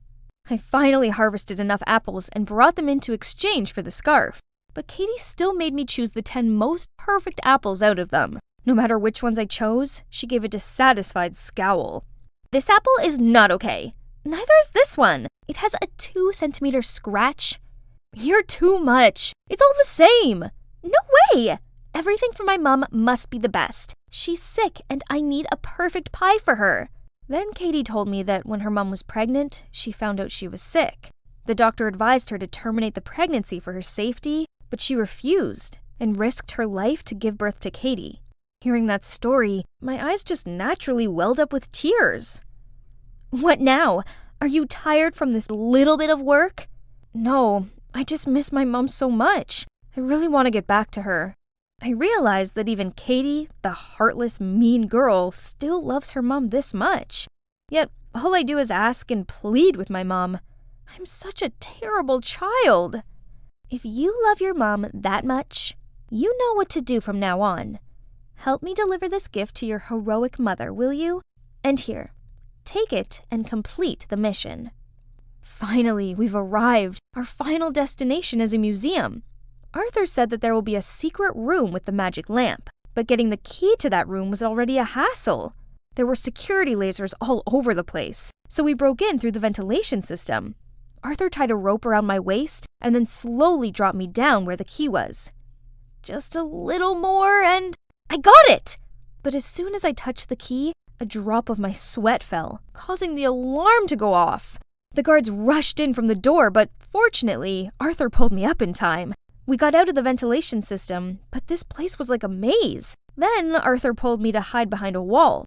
Little by little, his face was getting closer and closer to mine, and my heart was pounding like crazy. Suddenly, the whole wall behind me moved. Turns out there was a secret staircase leading down to the basement, and it took us no time to find the room. Huh? Where's the magic lamp? Arthur approached the only object in the room. It's a projector. He turned it on, then on the white wall appeared the image of my mom, being tired after a long day of work. But when she got home, she still came to check if I was sleeping well. The image of her waking up early to make me my favorite breakfast. Above all, she totally knows about the camping trip and is trying to work overtime so I could join it. Time is running out. You should hurry to go back and hand in these items. I tried to regain my composure, quickly wiped away the tears, and left with Arthur. I'll be back with my mom soon. I'm back! Please take me to the gate. Suddenly, a chiming sound got me frozen. I'm sorry, but time's up. You failed the quest. But why worry? It isn't so bad here. You'll have everything you could ever want. At any cost, please lead me to that monster. I don't need anything else. I just want to be with my mom. I've been thoughtless all this time. I can't leave her when she needs me most. Actually, there is no monster here. It is the greed, selfishness, and ingratitude inside of every one of us. But I can see you already defeated your monster and learned the lesson. So, you can go back to your mom now. Huh? Everything was so bright. Where was I? Honey, you're awake. Thank goodness. Someone squeezed my hand. It was Mom. Mom told me how she'd collapsed at work due to overworking. Then she found out I'd fallen off my bike in the snowstorm and knocked myself unconscious. Here you go, sweetie. My mom placed some money in my hand. Now you can go on the camping trip. I'm so sorry for upsetting you, and I promise I will work extra hard so you don't have to go without. I burst into tears and shook my head. I don't need it. I don't want you working overtime and putting your health at risk for me. Having you healthy and by my side is all I need. Mom, please forgive me for everything. As we pulled apart, I noticed someone standing in the doorway. Arthur. Turns out it was Arthur who rescued me in the snowstorm. Thank you so much. You're my knight in shining armor. Anytime. I'm just glad you're okay. I mean it. I wouldn't have completed the tasks without you. Huh? What tasks? Looking into his dreamy eyes, I honestly felt like he'd been sent by my dad to help me learn from my mistakes and be grateful for what I had. Never mind. I'm just glad you're here. Hey guys, my name is Leah, a typical nerdy girl and a huge fan of Ace, the most talented, brilliant, incredible actor ever. But in the limelight, I transform into Aubrey Fern, the glamour star of the hottest movie right now. Fall me crush with the real-life Ace. How is it possible? Well, I just got really lucky. That day, I was walking home from college when I suddenly felt like someone was following me. The sketchy guy was definitely up to no good. So I changed my route through this stinky alley, trying to lose him. But he stayed relentless and chased after me. So, you've chosen death then. When he was 10 feet away, I picked up a trash can and dumped it on his head. Grabbed a golf club nearby and started smashing non-stop. You creep! You mess with the wrong, innocent, helpless little girl! Stop! Who are you calling creep? I'm an artist manager from Moon Entertainment. Wait, Moon Entertainment? As in Ace's management label? Then why didn't you say so? Turns out his name was Grayson, and he's not here for my angelic voice or charismatic dance moves, but guess what? For my face. This guy must be a comedian. A few days ago, you used the celebrity twin filter on TikTok, and the result was Aubrey Fern, an actress under our management, correct? Yeah? Moon Entertainment actually created that filter. We were looking for someone who looks just like Aubrey to replace her. Okay, I must have hit his head too hard. I'd better get away from him quick. But he caught me right away and immediately teleported me to the company headquarters. Even the CEO himself came to welcome me. They were dead serious about me filling Aubrey's shoes. Heck, her whole identity. Apparently, the actress found showbiz too stressful and decided to quit. But she was one of the top faces of the company, so they couldn't just let her disappear. Out of nowhere, the door swung open and entered Ace! He rushed towards me, genuinely concerned, and gently dabbed my nose dry with his own sleeve. So, this is who I'll be dating? Looking forward to that. What? Dating? That's right, Leah. I've just released a statement of Ace and Aubrey dating. People are going wild. As the new Aubrey, you'll get a once-in-a-lifetime chance to be Ace's girlfriend. Just for show, of course. But who knows? He seems into you. I think I just hit the jackpot. Aubrey 2.0, here she comes. The next day, I arrived at a top beauty salon for a celebrity makeover. From the shine of my hair to the size of my pores, everything had to be flawless. And you wouldn't believe how many designer outfits and jewelry I got to try on. I looked like $1 million. Ace was gonna freak out the next time he saw me. You may look like Aubrey, but your personality needs some work. Jeez, who spat in your coffee this morning? Anyway, you better tidy up, 'cause I'm moving into your house. What? No way! You and your spiteful mouth should stay 10 feet away from me, or else I'll call security. Ha! Guess what, Miss Diva? It says right here in the contract that your manager, aka me, has to supervise you 24/7 so you don't spill anything confidential. You're bluffing. Am I, though? I stared at the contract, too stunned to speak. Why did I sign without reading it first? The guy's a nightmare. He even pretended to be an Italian exchange student and followed me to class. Weirdly, all the girls on campus were gushing over his fake accent. Sei un porco. I don't know what's more pathetic, his Italian accent or that you guys are actually swooning for that. Uh-oh, these girls did not know how to take a joke.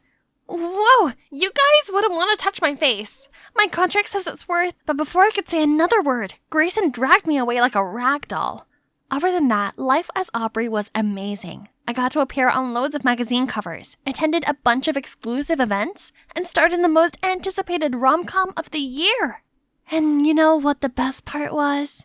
Ace was right by my side. Imagine being this close to your idol every day. You could just fall head over heels for him, literally.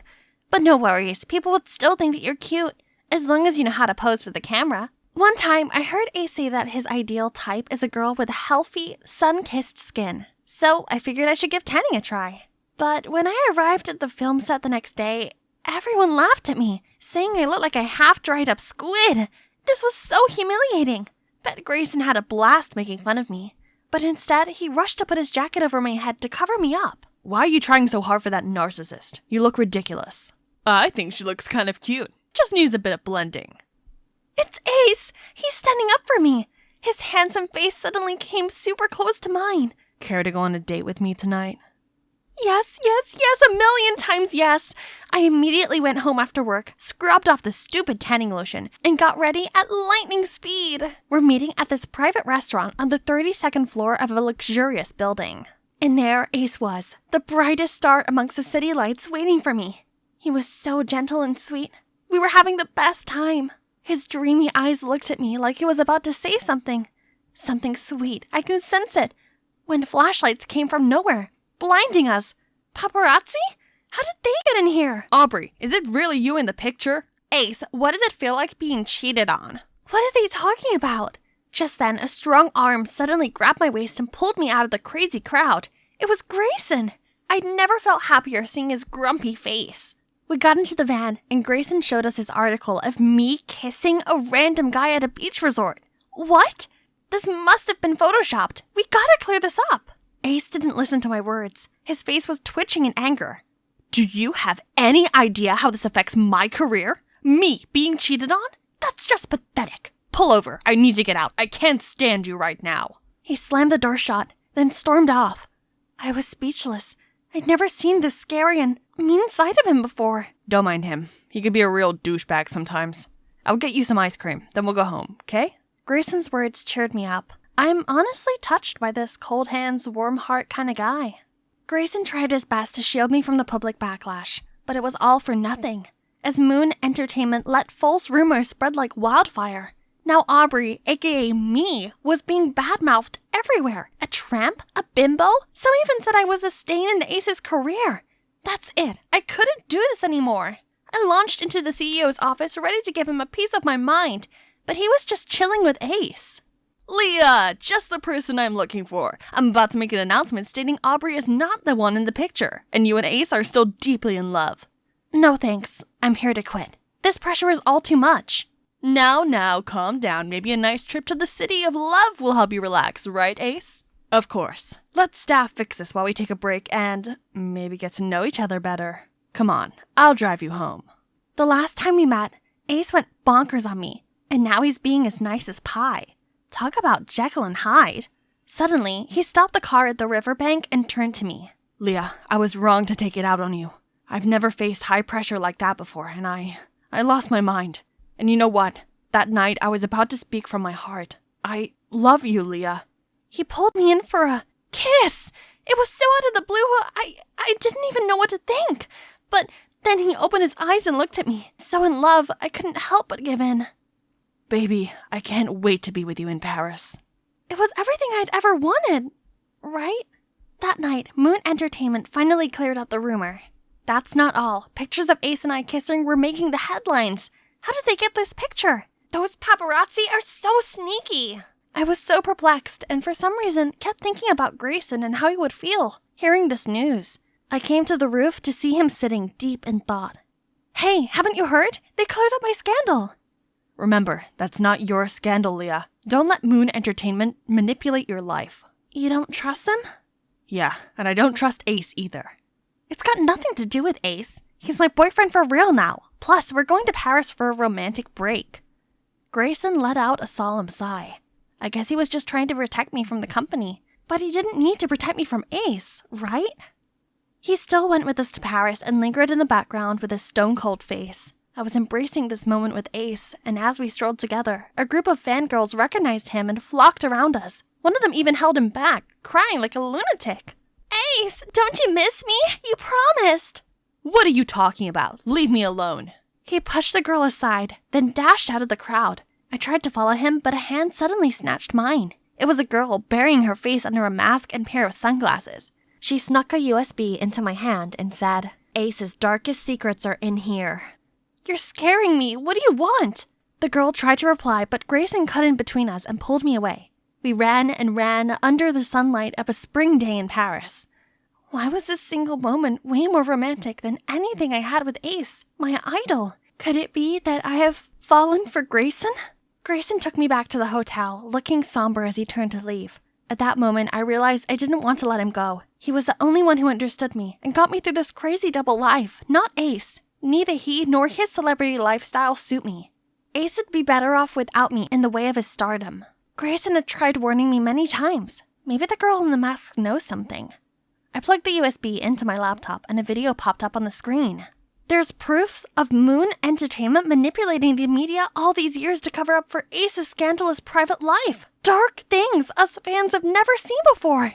His anger issues, his drinking problem, his cheating scandal? I scrolled down to see a dozen pictures of him with different girls. Kissing!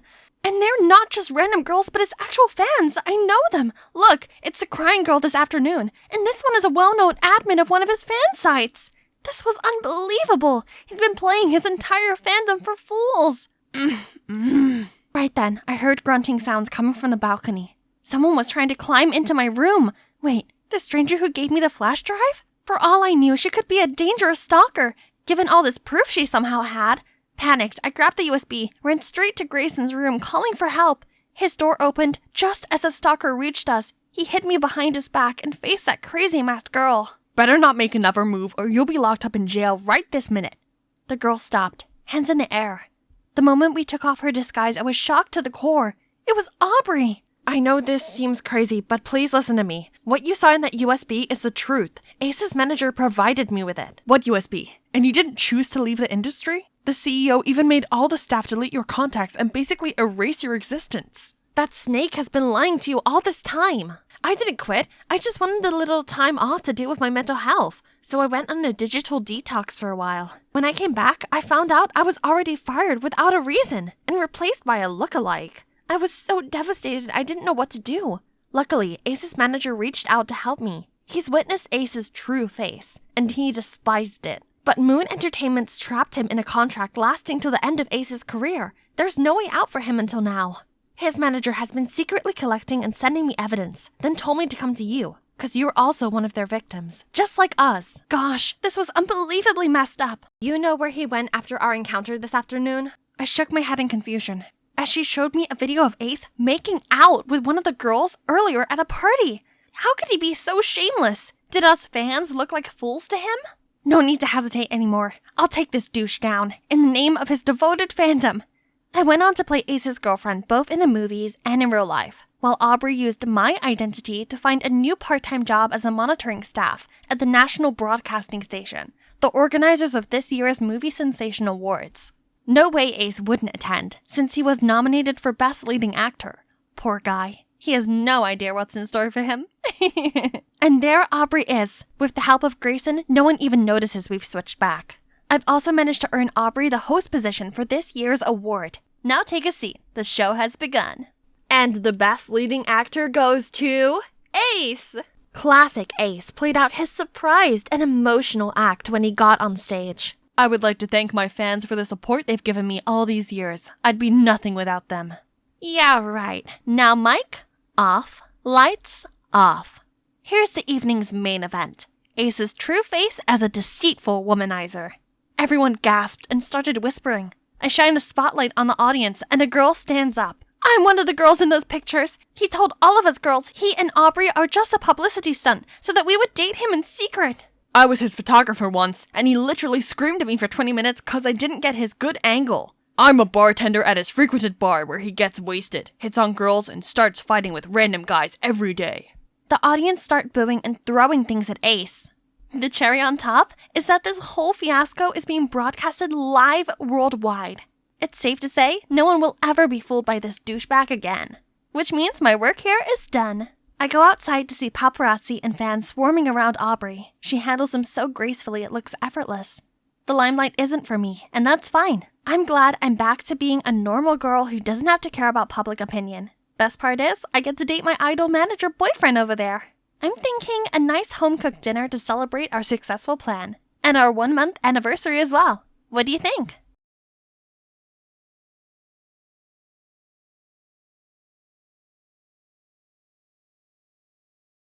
Aha! A snowstorm's coming! Perfect for a race. Let's go, my loyal soldiers! Looks like a big storm, guys. Shall we head home?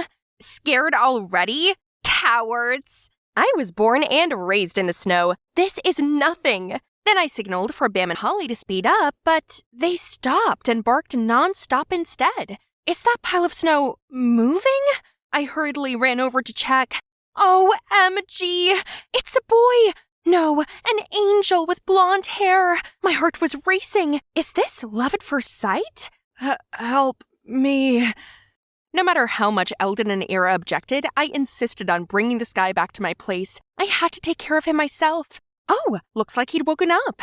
Are you okay? Where am I? You're in my house. I'm Brenna, by the way. I found... Oh, God. Huh? What's wrong? Something on my face? No. It's just that you're too beautiful. Like a real-life Snow White. Then he said his name's Beavis. He came here to travel, but unfortunately was met by the snowstorm. Yeah, it's gonna snow heavily in the next couple of days, so you should stay here until you recover. After a few days, Beavis got better, so I showed him around. On the sledge. Although Bam and Holly were practically just walking, Beavis still freaked out so much, he huddled up against me.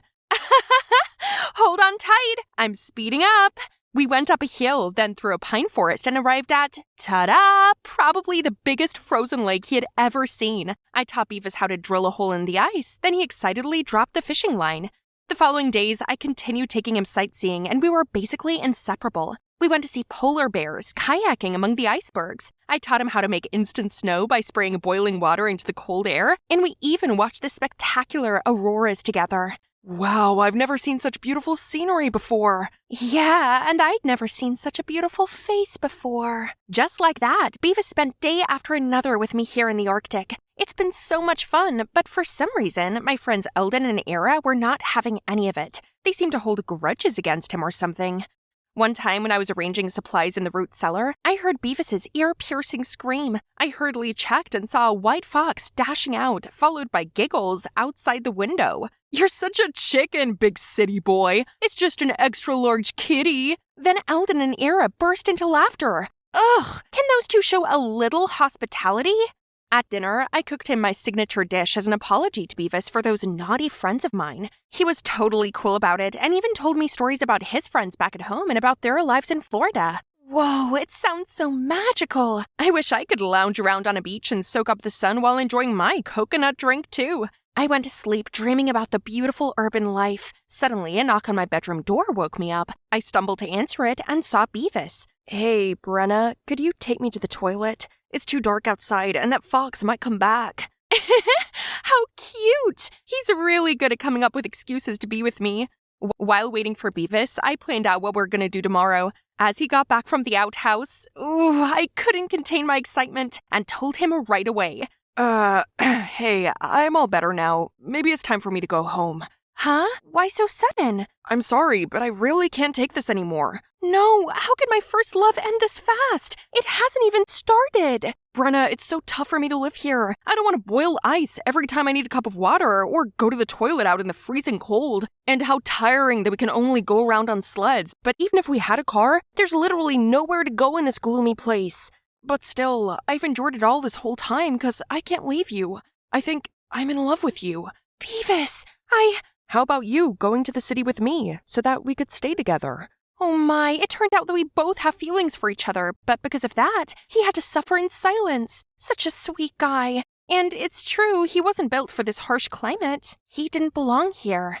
The next morning, I told Eldon and Ira that I wanted to hang out in Miami for some days. Brenna, I don't think it's a good idea. That pansy boy must have coaxed you to do this. Don't buy those sweet words. I tried my best to explain how nice and polite Beavis was, but they wouldn't listen. Girl, he got you all blinded. You've only known him for a few days, not enough to tell what kind of person he is. Can't believe you're just one of those shallow girls. Who are you calling shallow? Yeah, right. I was blinded. Blinded by his kindness. Then I stormed off, leaving Eldon and Ira behind. I just worry about you. Yeah, right. Worry? Or are you just jealous of me?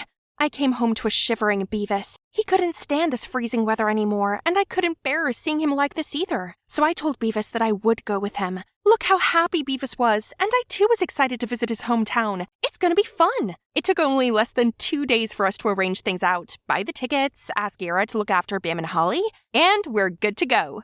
After a long flight, we're finally here. It looks like a completely different world in front of my eyes. Crowds of people rushing left and right. Suddenly, I spotted something. Oh, that looks just like my Holly. What a spoiled husky. At that age, my two buddies were already the best sled dogs in the area. Oopsie. City folks don't seem too friendly, do they? Huh? What else? Why is it moving so fast and non-stop?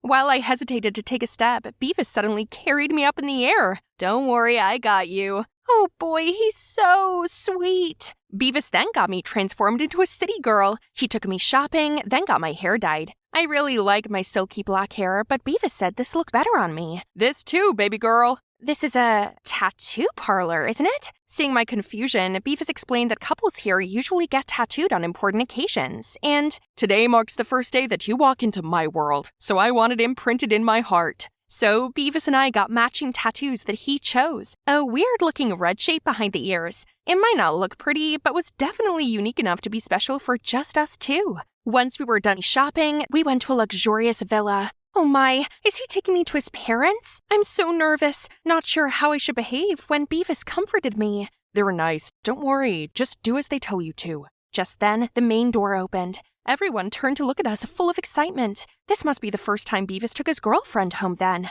Hello? Hello, everyone.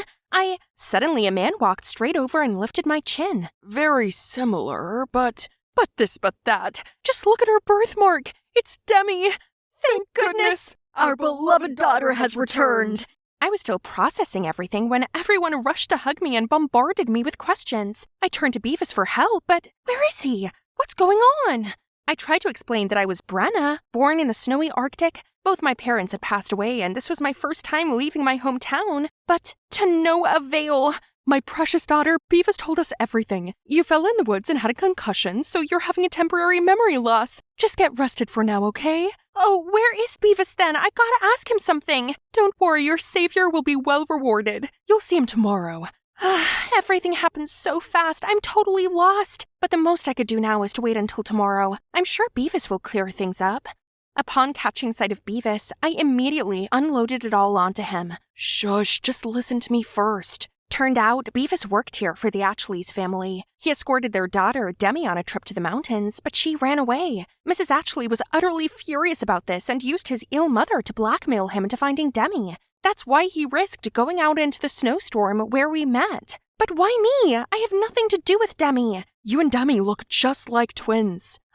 When I saw you, I couldn't believe my eyes either. I did what I did because I was worried for my mom. I hope you can forgive me and help us, please. I'll soon find Demi. So, you were only using me? No, I'm truly in love with you, Brenna. I didn't want to be away from you, and you deserve a much better life here, with me. But just wait until I find Demi. Then we will run away and live happily together. Poor Beavis. He seriously had the worst luck. If I were him, I guess I would do the same. So I reluctantly lived as Demi. Luckily, her parents thought I lost my memory, which made it not too hard to be her. One day, I received a text from Eldon. I suddenly remembered that I'd been away from home for almost a month. I wonder if Bam and Holly miss me. To say I was not one bit homesick would be a lie. But there's no way I'd speak to Eldon. So I called Ira to catch up on things and asked for her help in the search for Demi.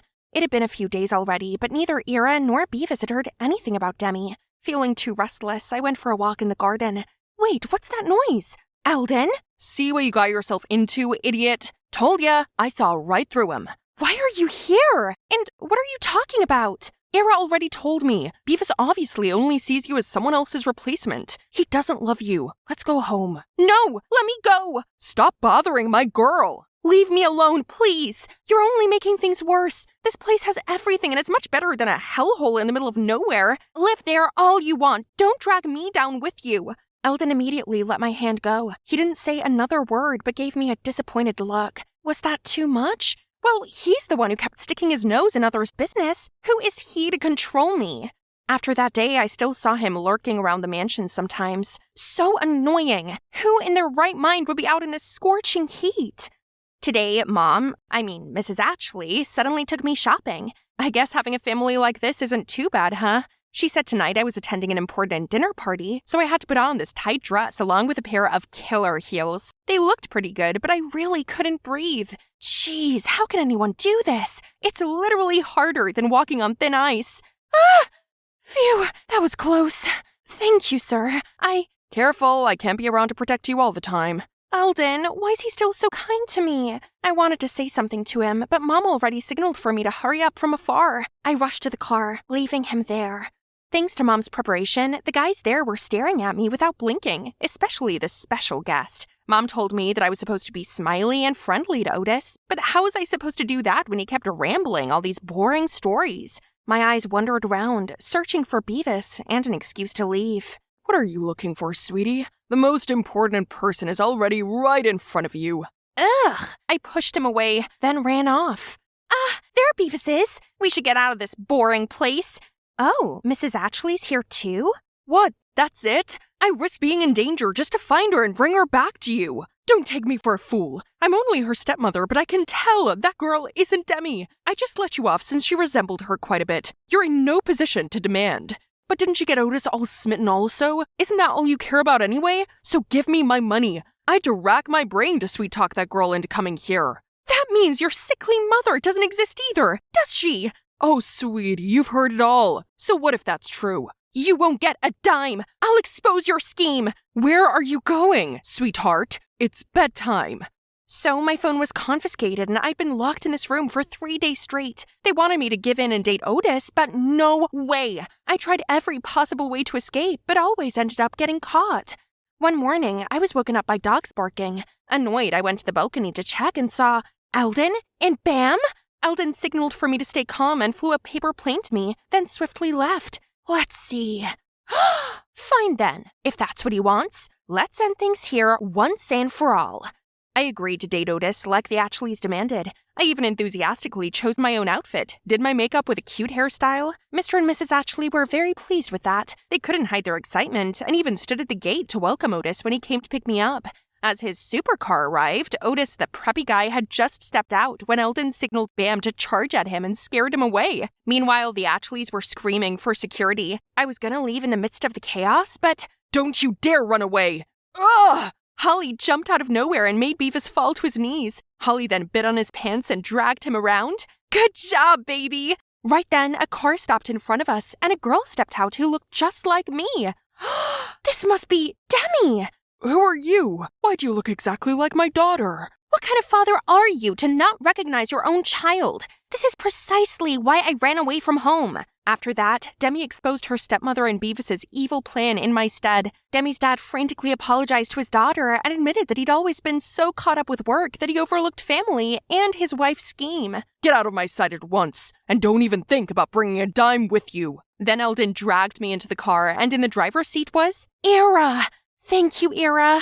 Just me? Eldon did most of it. I shyly looked over at Eldon. Thank you, and I'm sorry. It's okay, we're friends after all. I'll take care of you at all costs. Anyway, just hope that you've learned your lesson now, Brenna. Not all that glitters is gold. Eldon's right. This beautiful city is glamorous, but I don't belong here. I belong to the wind and snow, to the winterland I call home. Time to go back. The trip to the city was like a fever dream, but let's leave it all behind, 'cause I'm busy racing with Eldon. As expected, he's always as slow as a turtle. Hi, this is for you. For me? What's the occasion? The day we stop being friends. Brenna, what do you say if we become more than friends? Hi everyone, I'm Andrea, but people here call me Feifei. Please like and subscribe. My life was extra special because I had 2 home countries. Even though I was born in China, during our trip to America when I was 7, I got lost from my family. At first, I was really scared and lonely, but the more time I spent in the orphanage, the stronger and more independent I became. It seemed like this place was filled with my greatest childhood memories. Life went on just fine until I was 15. A miracle happened. Feifei, Daddy finally found you! I didn't fully understand how, but tears started streaming down my face. Dad didn't change one bit, but my mom had passed away. So I was introduced to my stepmom, May. Our families finally reunited. Let's get back to China. I sadly waved my friends goodbye and returned to my home country. We, the Li family, came from a long line of pottery makers, and this is the 5th generation. Dad said that before his grandparents took their last breath, their dying wish was to preserve the family craft. And as the only granddaughter of the family, I carried the noble responsibility of inheriting this pottery shop. I believe in you. Make us proud. While I was still processing everything, my parents already dragged me to my relative's house for a meet and greet. There must have been 20 people here, and I had to memorize all their names? Grandpa Zhu, Grandma Lian, Uncle Tang, and Aunt Hua? Luckily, I still remembered some simple phrases from my childhood and greeted them with my broken Chinese. Then, I heard them talking about a robbery at my house a couple days ago. Dad got a big order to polish 12 vases for the Ming Dynasty, but they were nowhere to be found all of a sudden. The customer wanted to press charges, causing a big trouble for our family. The police were involved, but since all cameras were smashed, it was impossible to find the culprit. The detective in me was woken up, so I ran to where my aunts were to eavesdrop. But before I could ask anything, Dad came and dragged me away. It's none of your business, kiddo. Even if the police couldn't solve it yet. Focus on learning the trade. A few days later, I started school, and boy, I thought I was smart, but Chinese characters defeated me. For crying out loud, those dancing letters and accents gave me a nightmare, and I was even reprimanded for using English in class. That's not all. Classes were followed immediately by ceramic lessons. Watching ceramic tutorials was fun, but practicing was a hard slap of reality. The more I practiced throwing clay, the more stupid shapes I created. Ugh, and there's clay all over my face and shirt. Clumsy me. Frustrated, I angrily yeeted a piece of clay across the room, then saw Dad glaring at me with his face darkened. Feifei just came here. She can't possibly learn that quickly. Give her some time. But Dad coldly dragged me to the ceramic gallery. You know, pottery is about pouring souls into lifeless clay. Your great-grandfather used to make ceramics for the palace during the Qing dynasty. In wartime, the whole workshop was bombed, but your great-grandparents saved the most precious vases while fleeing the enemy till they died. Dad's words made me realize how hasty and incompetent I was. I had to change. Then Dad introduced me to a guy. This is Cody, my best apprentice, aka Pottery Prodigy. He'll be your teacher. Cody's American, so communication was much easier. He's a great teacher who would always patiently fix my work to perfection, despite how many times I messed up. Cody's also friendly and easy to talk to. Some days our deep talks lasted until dawn. One time, while I was preparing the kiln, I accidentally found this half-burnt piece of paper in the corner. It looked not so normal because there was some handwriting that seemed important on it. I showed Cody and he said it could be a Chinese poem, but I couldn't figure out its meaning since most of it was lost. Dad said it was nonsense while my stepmom shook her head in confusion. but it somehow still bothered me. So I kept studying it for a few nights, and I might have found a clue that could lead to the mysterious missing 12 vases. But that wasn't enough, so I decided to put it aside for now. Back to my daily routine. I was showered in my neighbors' and relatives' care. A bit too much. They always urged me to get married. When I was your age, I had 2 children already. But I'm not even 18 yet. Worse, they even sent some suitors to my house. I've got a gift for you for our first meeting. This chicken lays a lot of eggs. If you marry me, your life will be full of roses. I only have one small request. My family wants many children, so we'll need to have 5 sons, 3 daughters, and a pair of twins. They got me dizzy, so I sneaked out the back door to avoid running into another lunatic. The countryside sunset looked so peaceful. Wow, didn't expect such strong pipes from a tiny body. Creepy much? I turned to leave, but suddenly that guy grabbed my ponytail and pulled out my hair tie. I was gonna teach this jerk a lesson, but he somehow dodged every blow. Stand still so I could hit you. Give me a kiss, then I'll give it back. You wish? What a psycho!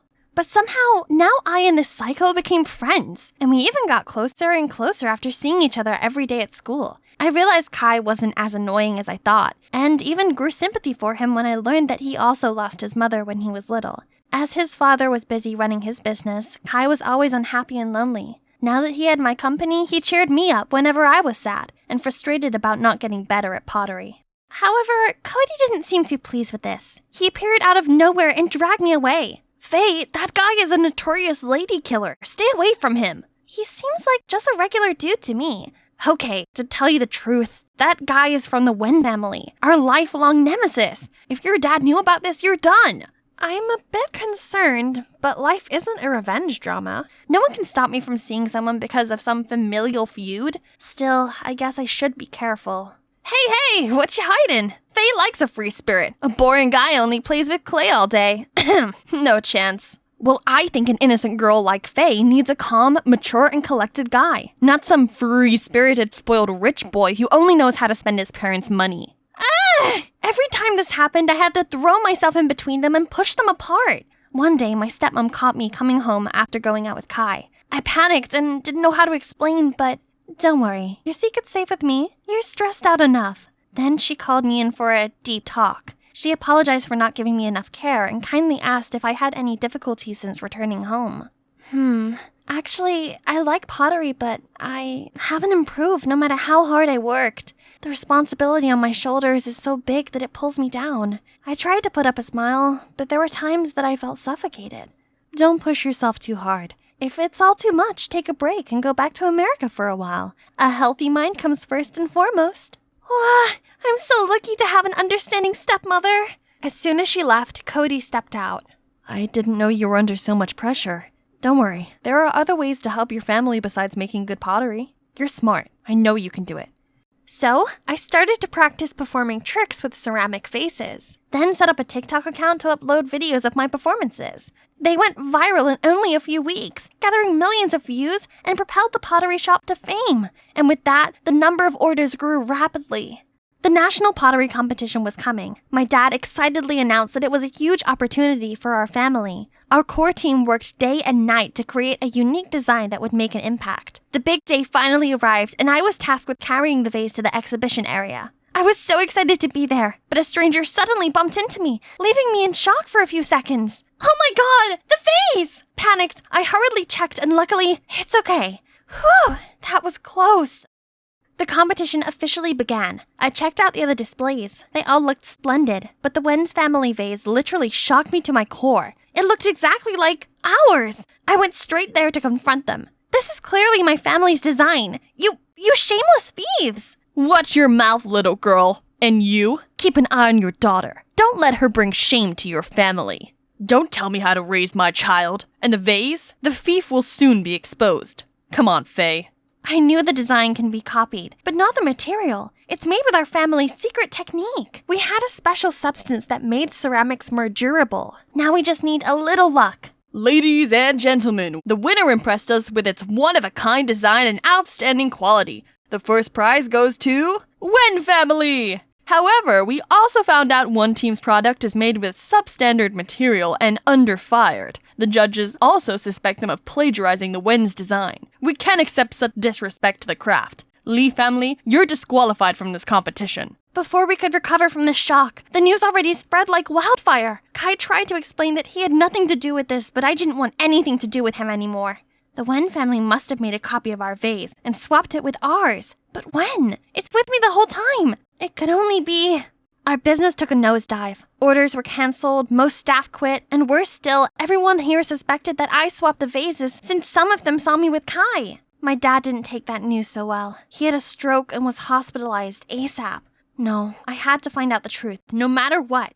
Only 3 people knew the design. Dad, Cody, and me. Right, Cody would know what to do now. Unfortunately, he took some days off to take care of his sick mom, so I decided to come to him again. He'd gone shopping, so his mom welcomed me. Thank you for giving my son a chance and paying him handsomely. Without the money, I might not even be here anymore. Money? What money? My son spent sleepless nights for months to complete your vase. Isn't that why you paid him that well? What? We'd never made Cody work overtime. What money is she talking about? Right then, Cody got home. I immediately confronted him. He denied everything at first, but then he had to give in. Who hired you? Really, I don't know. They texted me from a blocked number, then wire transferred me the money. Faye, my mom's really sick, and I had no choice. I never expect such terrible consequences. I'm so sorry, Faye. I ran away ASAP. I can't hear another word. The saddest thing about betrayal is that it never comes from your enemy. When I got home, my stepmom was cooking. Oh my, you look pale. Poor sweetie. I couldn't help but leaped into her arms and burst into tears. She tried to calm me down before bringing Dad his food. I know, I cannot be weak anymore. I'll find out who's behind all this, whatever it takes. I rummaged through the workshop until late, only to find nothing. Exhausted, I went to sit by the gate for some fresh air, and suddenly saw something in the bush. An envelope! Looks fishy. To not leave any trace, I opened it with steam instead of tearing. It's a Chinese poem, and had the same style as the one I found the other day. By reading the first letter in each line, I got this message. Yo, Chang, Jian, Mian. Meet at the oil factory, it is. The message coded in the other poem also referred to a place. It's gotta be a sketchy meeting to have its spot written in code like that. I quickly put the letter back and searched for the only oil factory in town, then followed the address to an abandoned factory. I ran straight inside, but it was totally empty. Was I wrong? I felt defeated and was about to leave when I suddenly heard a voice from the second floor. I crept up and saw Kai's father with a gang wearing black, and our 12 stolen vases! Right then, a hand patted on my shoulder. What you doing? I turned around to see a creepy face, then pitch black. I opened my eyes with a splitting headache, and my hands all tied up. Who's this? My stepmother, who's arm in arm with Kai's father? Already awake? You're on their side? My father didn't mistreat you. This is how you return the favor? I've had enough of your old man, a tyrant and self-proclaimed smart man. I deserve someone who loves and pampers me, like Mr. Wen here. If your father had been truly smart, he would have realized long ago that he had nurtured a serpent in his bosom. That Cody boy. Just wait and see. I will expose your scheming. Ha! In your dream? I already bought a plane ticket back to America. Be prepared to be welcomed by another orphanage. I even wrote your old man a touching welfare letter. He'll definitely have another stroke once he reads it. The secret letter has exposed you, and other evidence will soon be found. You can't get away with this. Do you mean this, feisty girl? In fact, what letter? Just then, the wind blew and swept the burning letter to some old oil containers at the corner, setting it aflame. The fire spread with lightning speed. They all ran for their life, leaving me behind. The smoke was thick, stinging my eyes. I was about to faint when Cody kicked the door open, dashed in, and untied me, while Kai covered me with his jacket. You? There's no time! Run! Then quickly carried me away from the fire. When we got to safety, the entire factory exploded. Okay, can you two explain everything now? I felt guilty about the pottery competition, so I secretly followed my father to find out the truth for you. I came to your house to apologize, but saw you rushing somewhere looking worried. That's why I decided to follow you, and I can't believe that the person hiring me is your stepmother. Me neither. Anyway, thanks. but I'm still mad at you. Are you okay now? I'm fine. I'm not sure about them, though. Animators, please replay the previous scene. Yep, I managed to record everything. With this priceless evidence, of course my so-called stepmother and Wen had to plead guilty and go to prison. My father was discharged from the hospital, and our 12 ceramic vases were returned. Now that our family's name's cleared, business is booming. After this incident, I learned to cherish our pottery workshop more, determined to continue. I dashed along the hallway, then skidded to a halt in front of the classroom door. I was late. Again. Miss Anderson, what's your excuse today? Morning, sir. I'm sorry, but my spaniel hid my shoes, then I tripped over a package by my front door, then my heap of a junk car wouldn't start, and that's enough. Good God. Please sit down. Ashley already took attendance. What? So much for my perfectly crafted excuse. Mr. O'Shaughnessy totally would have let it slide, but she had to ruin it. I'm Ashley. I'm pretty, I'm perfect, everybody likes me. Well, no one likes teachers' pets, Ashley. Think I'm being too harsh on her? Just ask anyone about Ashley May Anderson. Ashley's father's a vet with a Medal of Valor. They even had dinner with the president at the White House. For her sweet 16, she rented out the swankiest club downtown for an entire weekend, and David Guetta DJ'd. Ashley dated 2 college boys at the same time, and when they found out, things got physical. Okay, maybe not all of that was true, but who cares? Look, the main character here is me. Hi, my name's Ashley May Anderson. I know, what a freaky coincidence, right? But that's the only thing we had in common. Because unlike popular Ashley, I'm just a normal teen who's just minding her own business. But then she transferred here and messed up everything. This happens every time I open my locker. And they're not addressed to me, but to Ashley. Jeez, why do boys go so cuckoo bananas over that pretentious princess? I gathered that whole cluster and dumped them on Ashley's desk. Here's your delivery for the day. Oh, I have no use for those things. You can keep them if you want. Ha, how snobby. I know those rumors weren't all lies.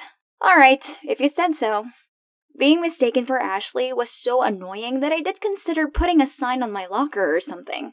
But I suppose sometimes it actually had its perks. Like when I accidentally knocked over a trash can in the school's parking lot. But upon knowing my name, the janitor said my father was his commanding officer back in the day and let me off. And believe it or not, these mix-ups didn't only happen at school. Once, my family went out for dinner and the staff at this restaurant thought we were the other Andersons. They must be some really important people, cause the super attentive waiters topped up our drinks for free and gave us complimentary desserts. Pretty sweet, right? Only when we were leaving, things almost went south when the manager shook my dad's hand and said, "Thank you for your service." My dad seemed confused, but fortunately, I dragged him away before they busted us. I mean, Ashley's been enjoying these privileges her entire life, so it's fair I benefit a little from them. Especially since I have to endure being called her Walmart version. Anyway, back to me. I arrived home to find a teary-eyed girl sitting on our front porch. She must be one of Billy's exes.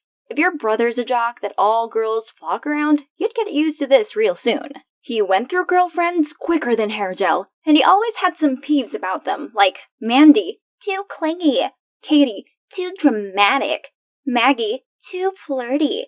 The list goes on. Then, as soon as my backpack hit the bedroom floor, my door burst open. Hey, I need your help. What? Need a hand to make up with Cry Barbie out there? She's ancient history. Check this out. Her name's Jane Brown. Ain't she a beaut? I immediately recognized her. She's the waitress that he kept eyeing the other day. Now, he needed my help to ask her out and not seem creepy. So, I suggested taking her to his friend Alexander's party this weekend. How do you know about that? Isn't that cool people exclusive? As if I wanted to. I was added to their group chat by accident because they thought I was Ashley. Right. Hot Ashley. You should come too. I'll be with Jane, but Victor will be there. Wait, I'll see my crush at that stupid party? Sign me up then. Jocks, cheerleaders, stuck-up kids. This place was packed with people like Billy. My brother briefly introduced me to the host Alexander, while Madison followed him around looking all shy and gooey-eyed. Wasn't she bothered that all Alexander seemed to care about was if anyone had seen Ashley? I also got to officially meet Jane, but the person I was looking for was Victor. He's so much more than just a cute face in the crowd. He's the peanut butter to my jelly. But before I could talk to him, a bunch of dudes popped out of nowhere. This is Ashley? Oh man, I thought she was supposed to be pretty. No offense though. She's a 6 if you squint hard enough. I'm squinting now and you're barely even to yourself. No offense though. What did you say? Don't worry, you can still go after pretty girls. They just need a crate of fear first. The crowd suddenly felt silent and stared at us. This party is so lame. Peace out, losers. Anywhere is better than that stuffy elitist hellhole. But it's a bummer I didn't get to talk to Victor. He's Billy's best bro and used to come hang out at our place pretty much every day. But not anymore. Guess he's been avoiding me ever since I told him I had feelings for him. I was going to settle things with him tonight, but those jerks ruined it. Do I need to print my own t-shirt saying, "I'm Ashley, you must be looking for Ashley"? The next day, while looking for Victor, I heard someone calling my name, but I turned around only to see Alexander calling for, Ashley. So annoying. I saw him make a move on her, but she said guys like him bored her, then proceeded to list all his flaws. Oof, harsh. From then on, I tried my best to avoid Ashley, and thought my life would be light and breezy. But nope. On the contrary, I found myself in a series of unfortunate events. One day, a stack of religious magazines randomly showed up on our doorstep. But the real kicker was, they were all addressed specifically to me! And there was absolutely no way to convince my family and neighbors that I wasn't a member of the Church of Scientology. 2 days later, all of my clean clothes had some weird stains and holes on them. I had to beg Billy to lend me some of his. That day, I went to school in an old jersey, looking like a midget. Then, this Monday, I became the center of attention by showing up with my face covered in pimple patches and band-aids. Well, that's because I woke up to countless cystic acne and didn't have enough patches. This resulted in me being called the mummy for 5 days straight. But the final straw was my car having 2 flat tires. The clock was ticking, so I asked Billy to take me to school. However, he just flat out refused, saying he'd already promised to pick Jane up. No other choice, I had to ride my old bike. When I saw Billy's car in the driveway, my pettiness got the better of me, so I splashed my half-empty milk carton over the windshield. I'm on my way. Oh my god, you little brat! Sorry, babe, you won't believe what my sister just did. Seeing Billy's reaction was chef's kiss. Ha! You got it coming, big bro. The next day, my car was fixed, so I managed to get to school early. Looks like my string of bad luck was finally over. Okay, let's see who wants to confess to Queen Ashley today. From Victor? Oh no, why him? I stood there, frozen with a letter in my hand, still processing the situation when a friend came and showed me something on her phone. It's a video of me singing and dancing in my room! No one's supposed to see this, ever! It had been uploaded by some throwaway account, but who else could it be but Jesus Christ, Billy! I rushed home to see Billy and Jane cuddling in the living room. How's he still so calm after pulling that on me? I confronted him, and he didn't even bother denying it, and even said that's what I deserved for vandalizing his car. We screamed and shouted at each other, but before we ended up in a fistfight, he stopped and stumped off to his room. I was still fuming, glaring at his shadow, when I saw Jane gawping at me in delight. Don't blame your poor brother too much, dear. It was I who pulled the strings. What? Jane? But why? We'd barely even interacted. Then she went on about all of my mishaps lately were her doings. Yep, my so-called bad luck, it had been Jane all along. That's for stealing Alexander from my sister. He's her first love. Do you know how heartbroken Zoe has been? Wait, Zoe who? And why on earth would I choose to mingle with that playboy Alex? Kudos to this girl for thinking I could ever steal someone's boyfriend. Hello, I'm still struggling with my lifelong crush over here. I tried to tell her she made a mistake, but she wouldn't listen. Stop denying it. I know it's you. You're East High's Ashley with a vet dad. That checked all the boxes already. Hold up. There's another Ashley Mae Anderson in our school. She's Ashley with EY. I'm Ashley, EIGH. Her dad is a war veteran. My father is a veterinarian. Oh snap. Good lord. She devised this intricate plan, approached Billy just to make it work, and was successful for the most part. Well, apart from having the wrong person. Just amazing. Jane apologized and promised to take down the video. However, she wanted me to help her take revenge on Ashley in return. I didn't want to get involved, but I also never wanted to be on her bad side again, so I reluctantly agreed. But if you think about it, Jane's story didn't quite add up. Ashley seemed to have a holier-than-thou attitude and had dozens of admirers waiting in line. Why would she get in between them? Not to mention, Alexander's a notorious player who Ashley already ruthlessly rejected. I believe there's more to this. As expected, thanks to that video, my school life was now even more awkward than usual. But it didn't matter, as I was too preoccupied with Operation Ashley. Today's mission, approach her after cheerleading practice. I stood in the corner, behind the bleacher, waiting for my chance. But before I showed myself, I saw Madison march over, say something to Ashley, then storm off. After that, Ashley started sobbing? I didn't know what happened, but I felt bad for her. So I tried comforting her, but she kept brushing me off. Look, you can keep the Ice Queen act all you want, but I know you have feelings too. I thought you might have something else you want to share with me, not just the name. And it was like I pulled a lever that let out all of her bottled-up emotions, and we had a heart-to-heart all afternoon. Just as I thought, things weren't what they seemed. We'd better talk this through with one another, so I set up a meeting at a cafe in the South Coast Plaza, as they wouldn't dare to cause a scene in public, right? Anyway, Ashley clarified that Alexander and her weren't a thing, while assuring Zoe that she deserved a guy much better than him.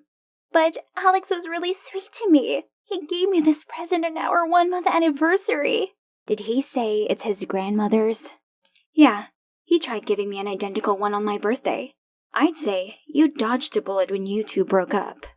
Please, look at yourself first. You two flirt with boys left and right, and still act all high and mighty. Get off that high horse. Ashley seemed genuinely hurt by Jane's words that it took her a while to speak up. I'm just sick and tired of being the popular girl who has to live up to everyone's expectations. It's too exhausting. I thought transferring here would mean a fresh start, but everyone still has this impression of me which I can't seem to change. The rest of us looked at each other in confusion when we saw how sad Ashley's situation actually was. We didn't know there were so many downsides to being high school popular. Ashley, you know you can just be yourself, right?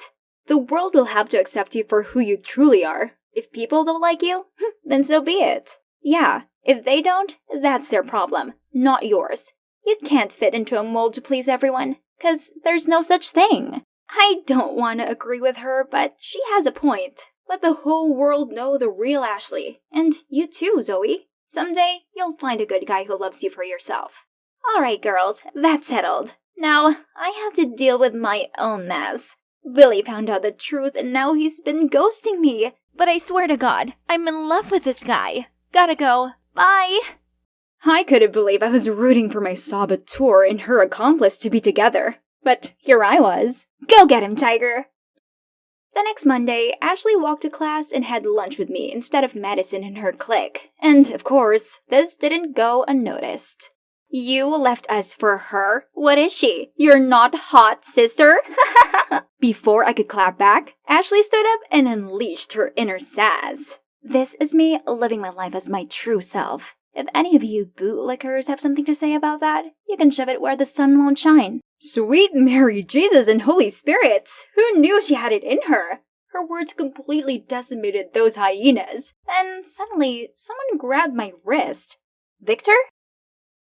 Slow down! Where are you taking me? Besides, you got the wrong person, and also the wrong address for this. You should give it to her yourself. Actually, I sent it to the right girl, but apparently she still hasn't opened it. Wait, what? And you're right, I should tell her myself. It's just that Billy and I made a deal that sisters are off limits, so I thought it's better to avoid you. But hearing Ashley talk about being herself made me realize that I'm sick of hiding my feelings. I'm gonna make Billy see how sincere I am for you. Before I do that, Ashley, I like you. And, will you go on a date with me? Yes! Yeah, I suppose that would be cool. This is beyond my wildest dream! Not only do I have a brand new friend, but also a date with my dream guy. Fortune is finally smiling on me.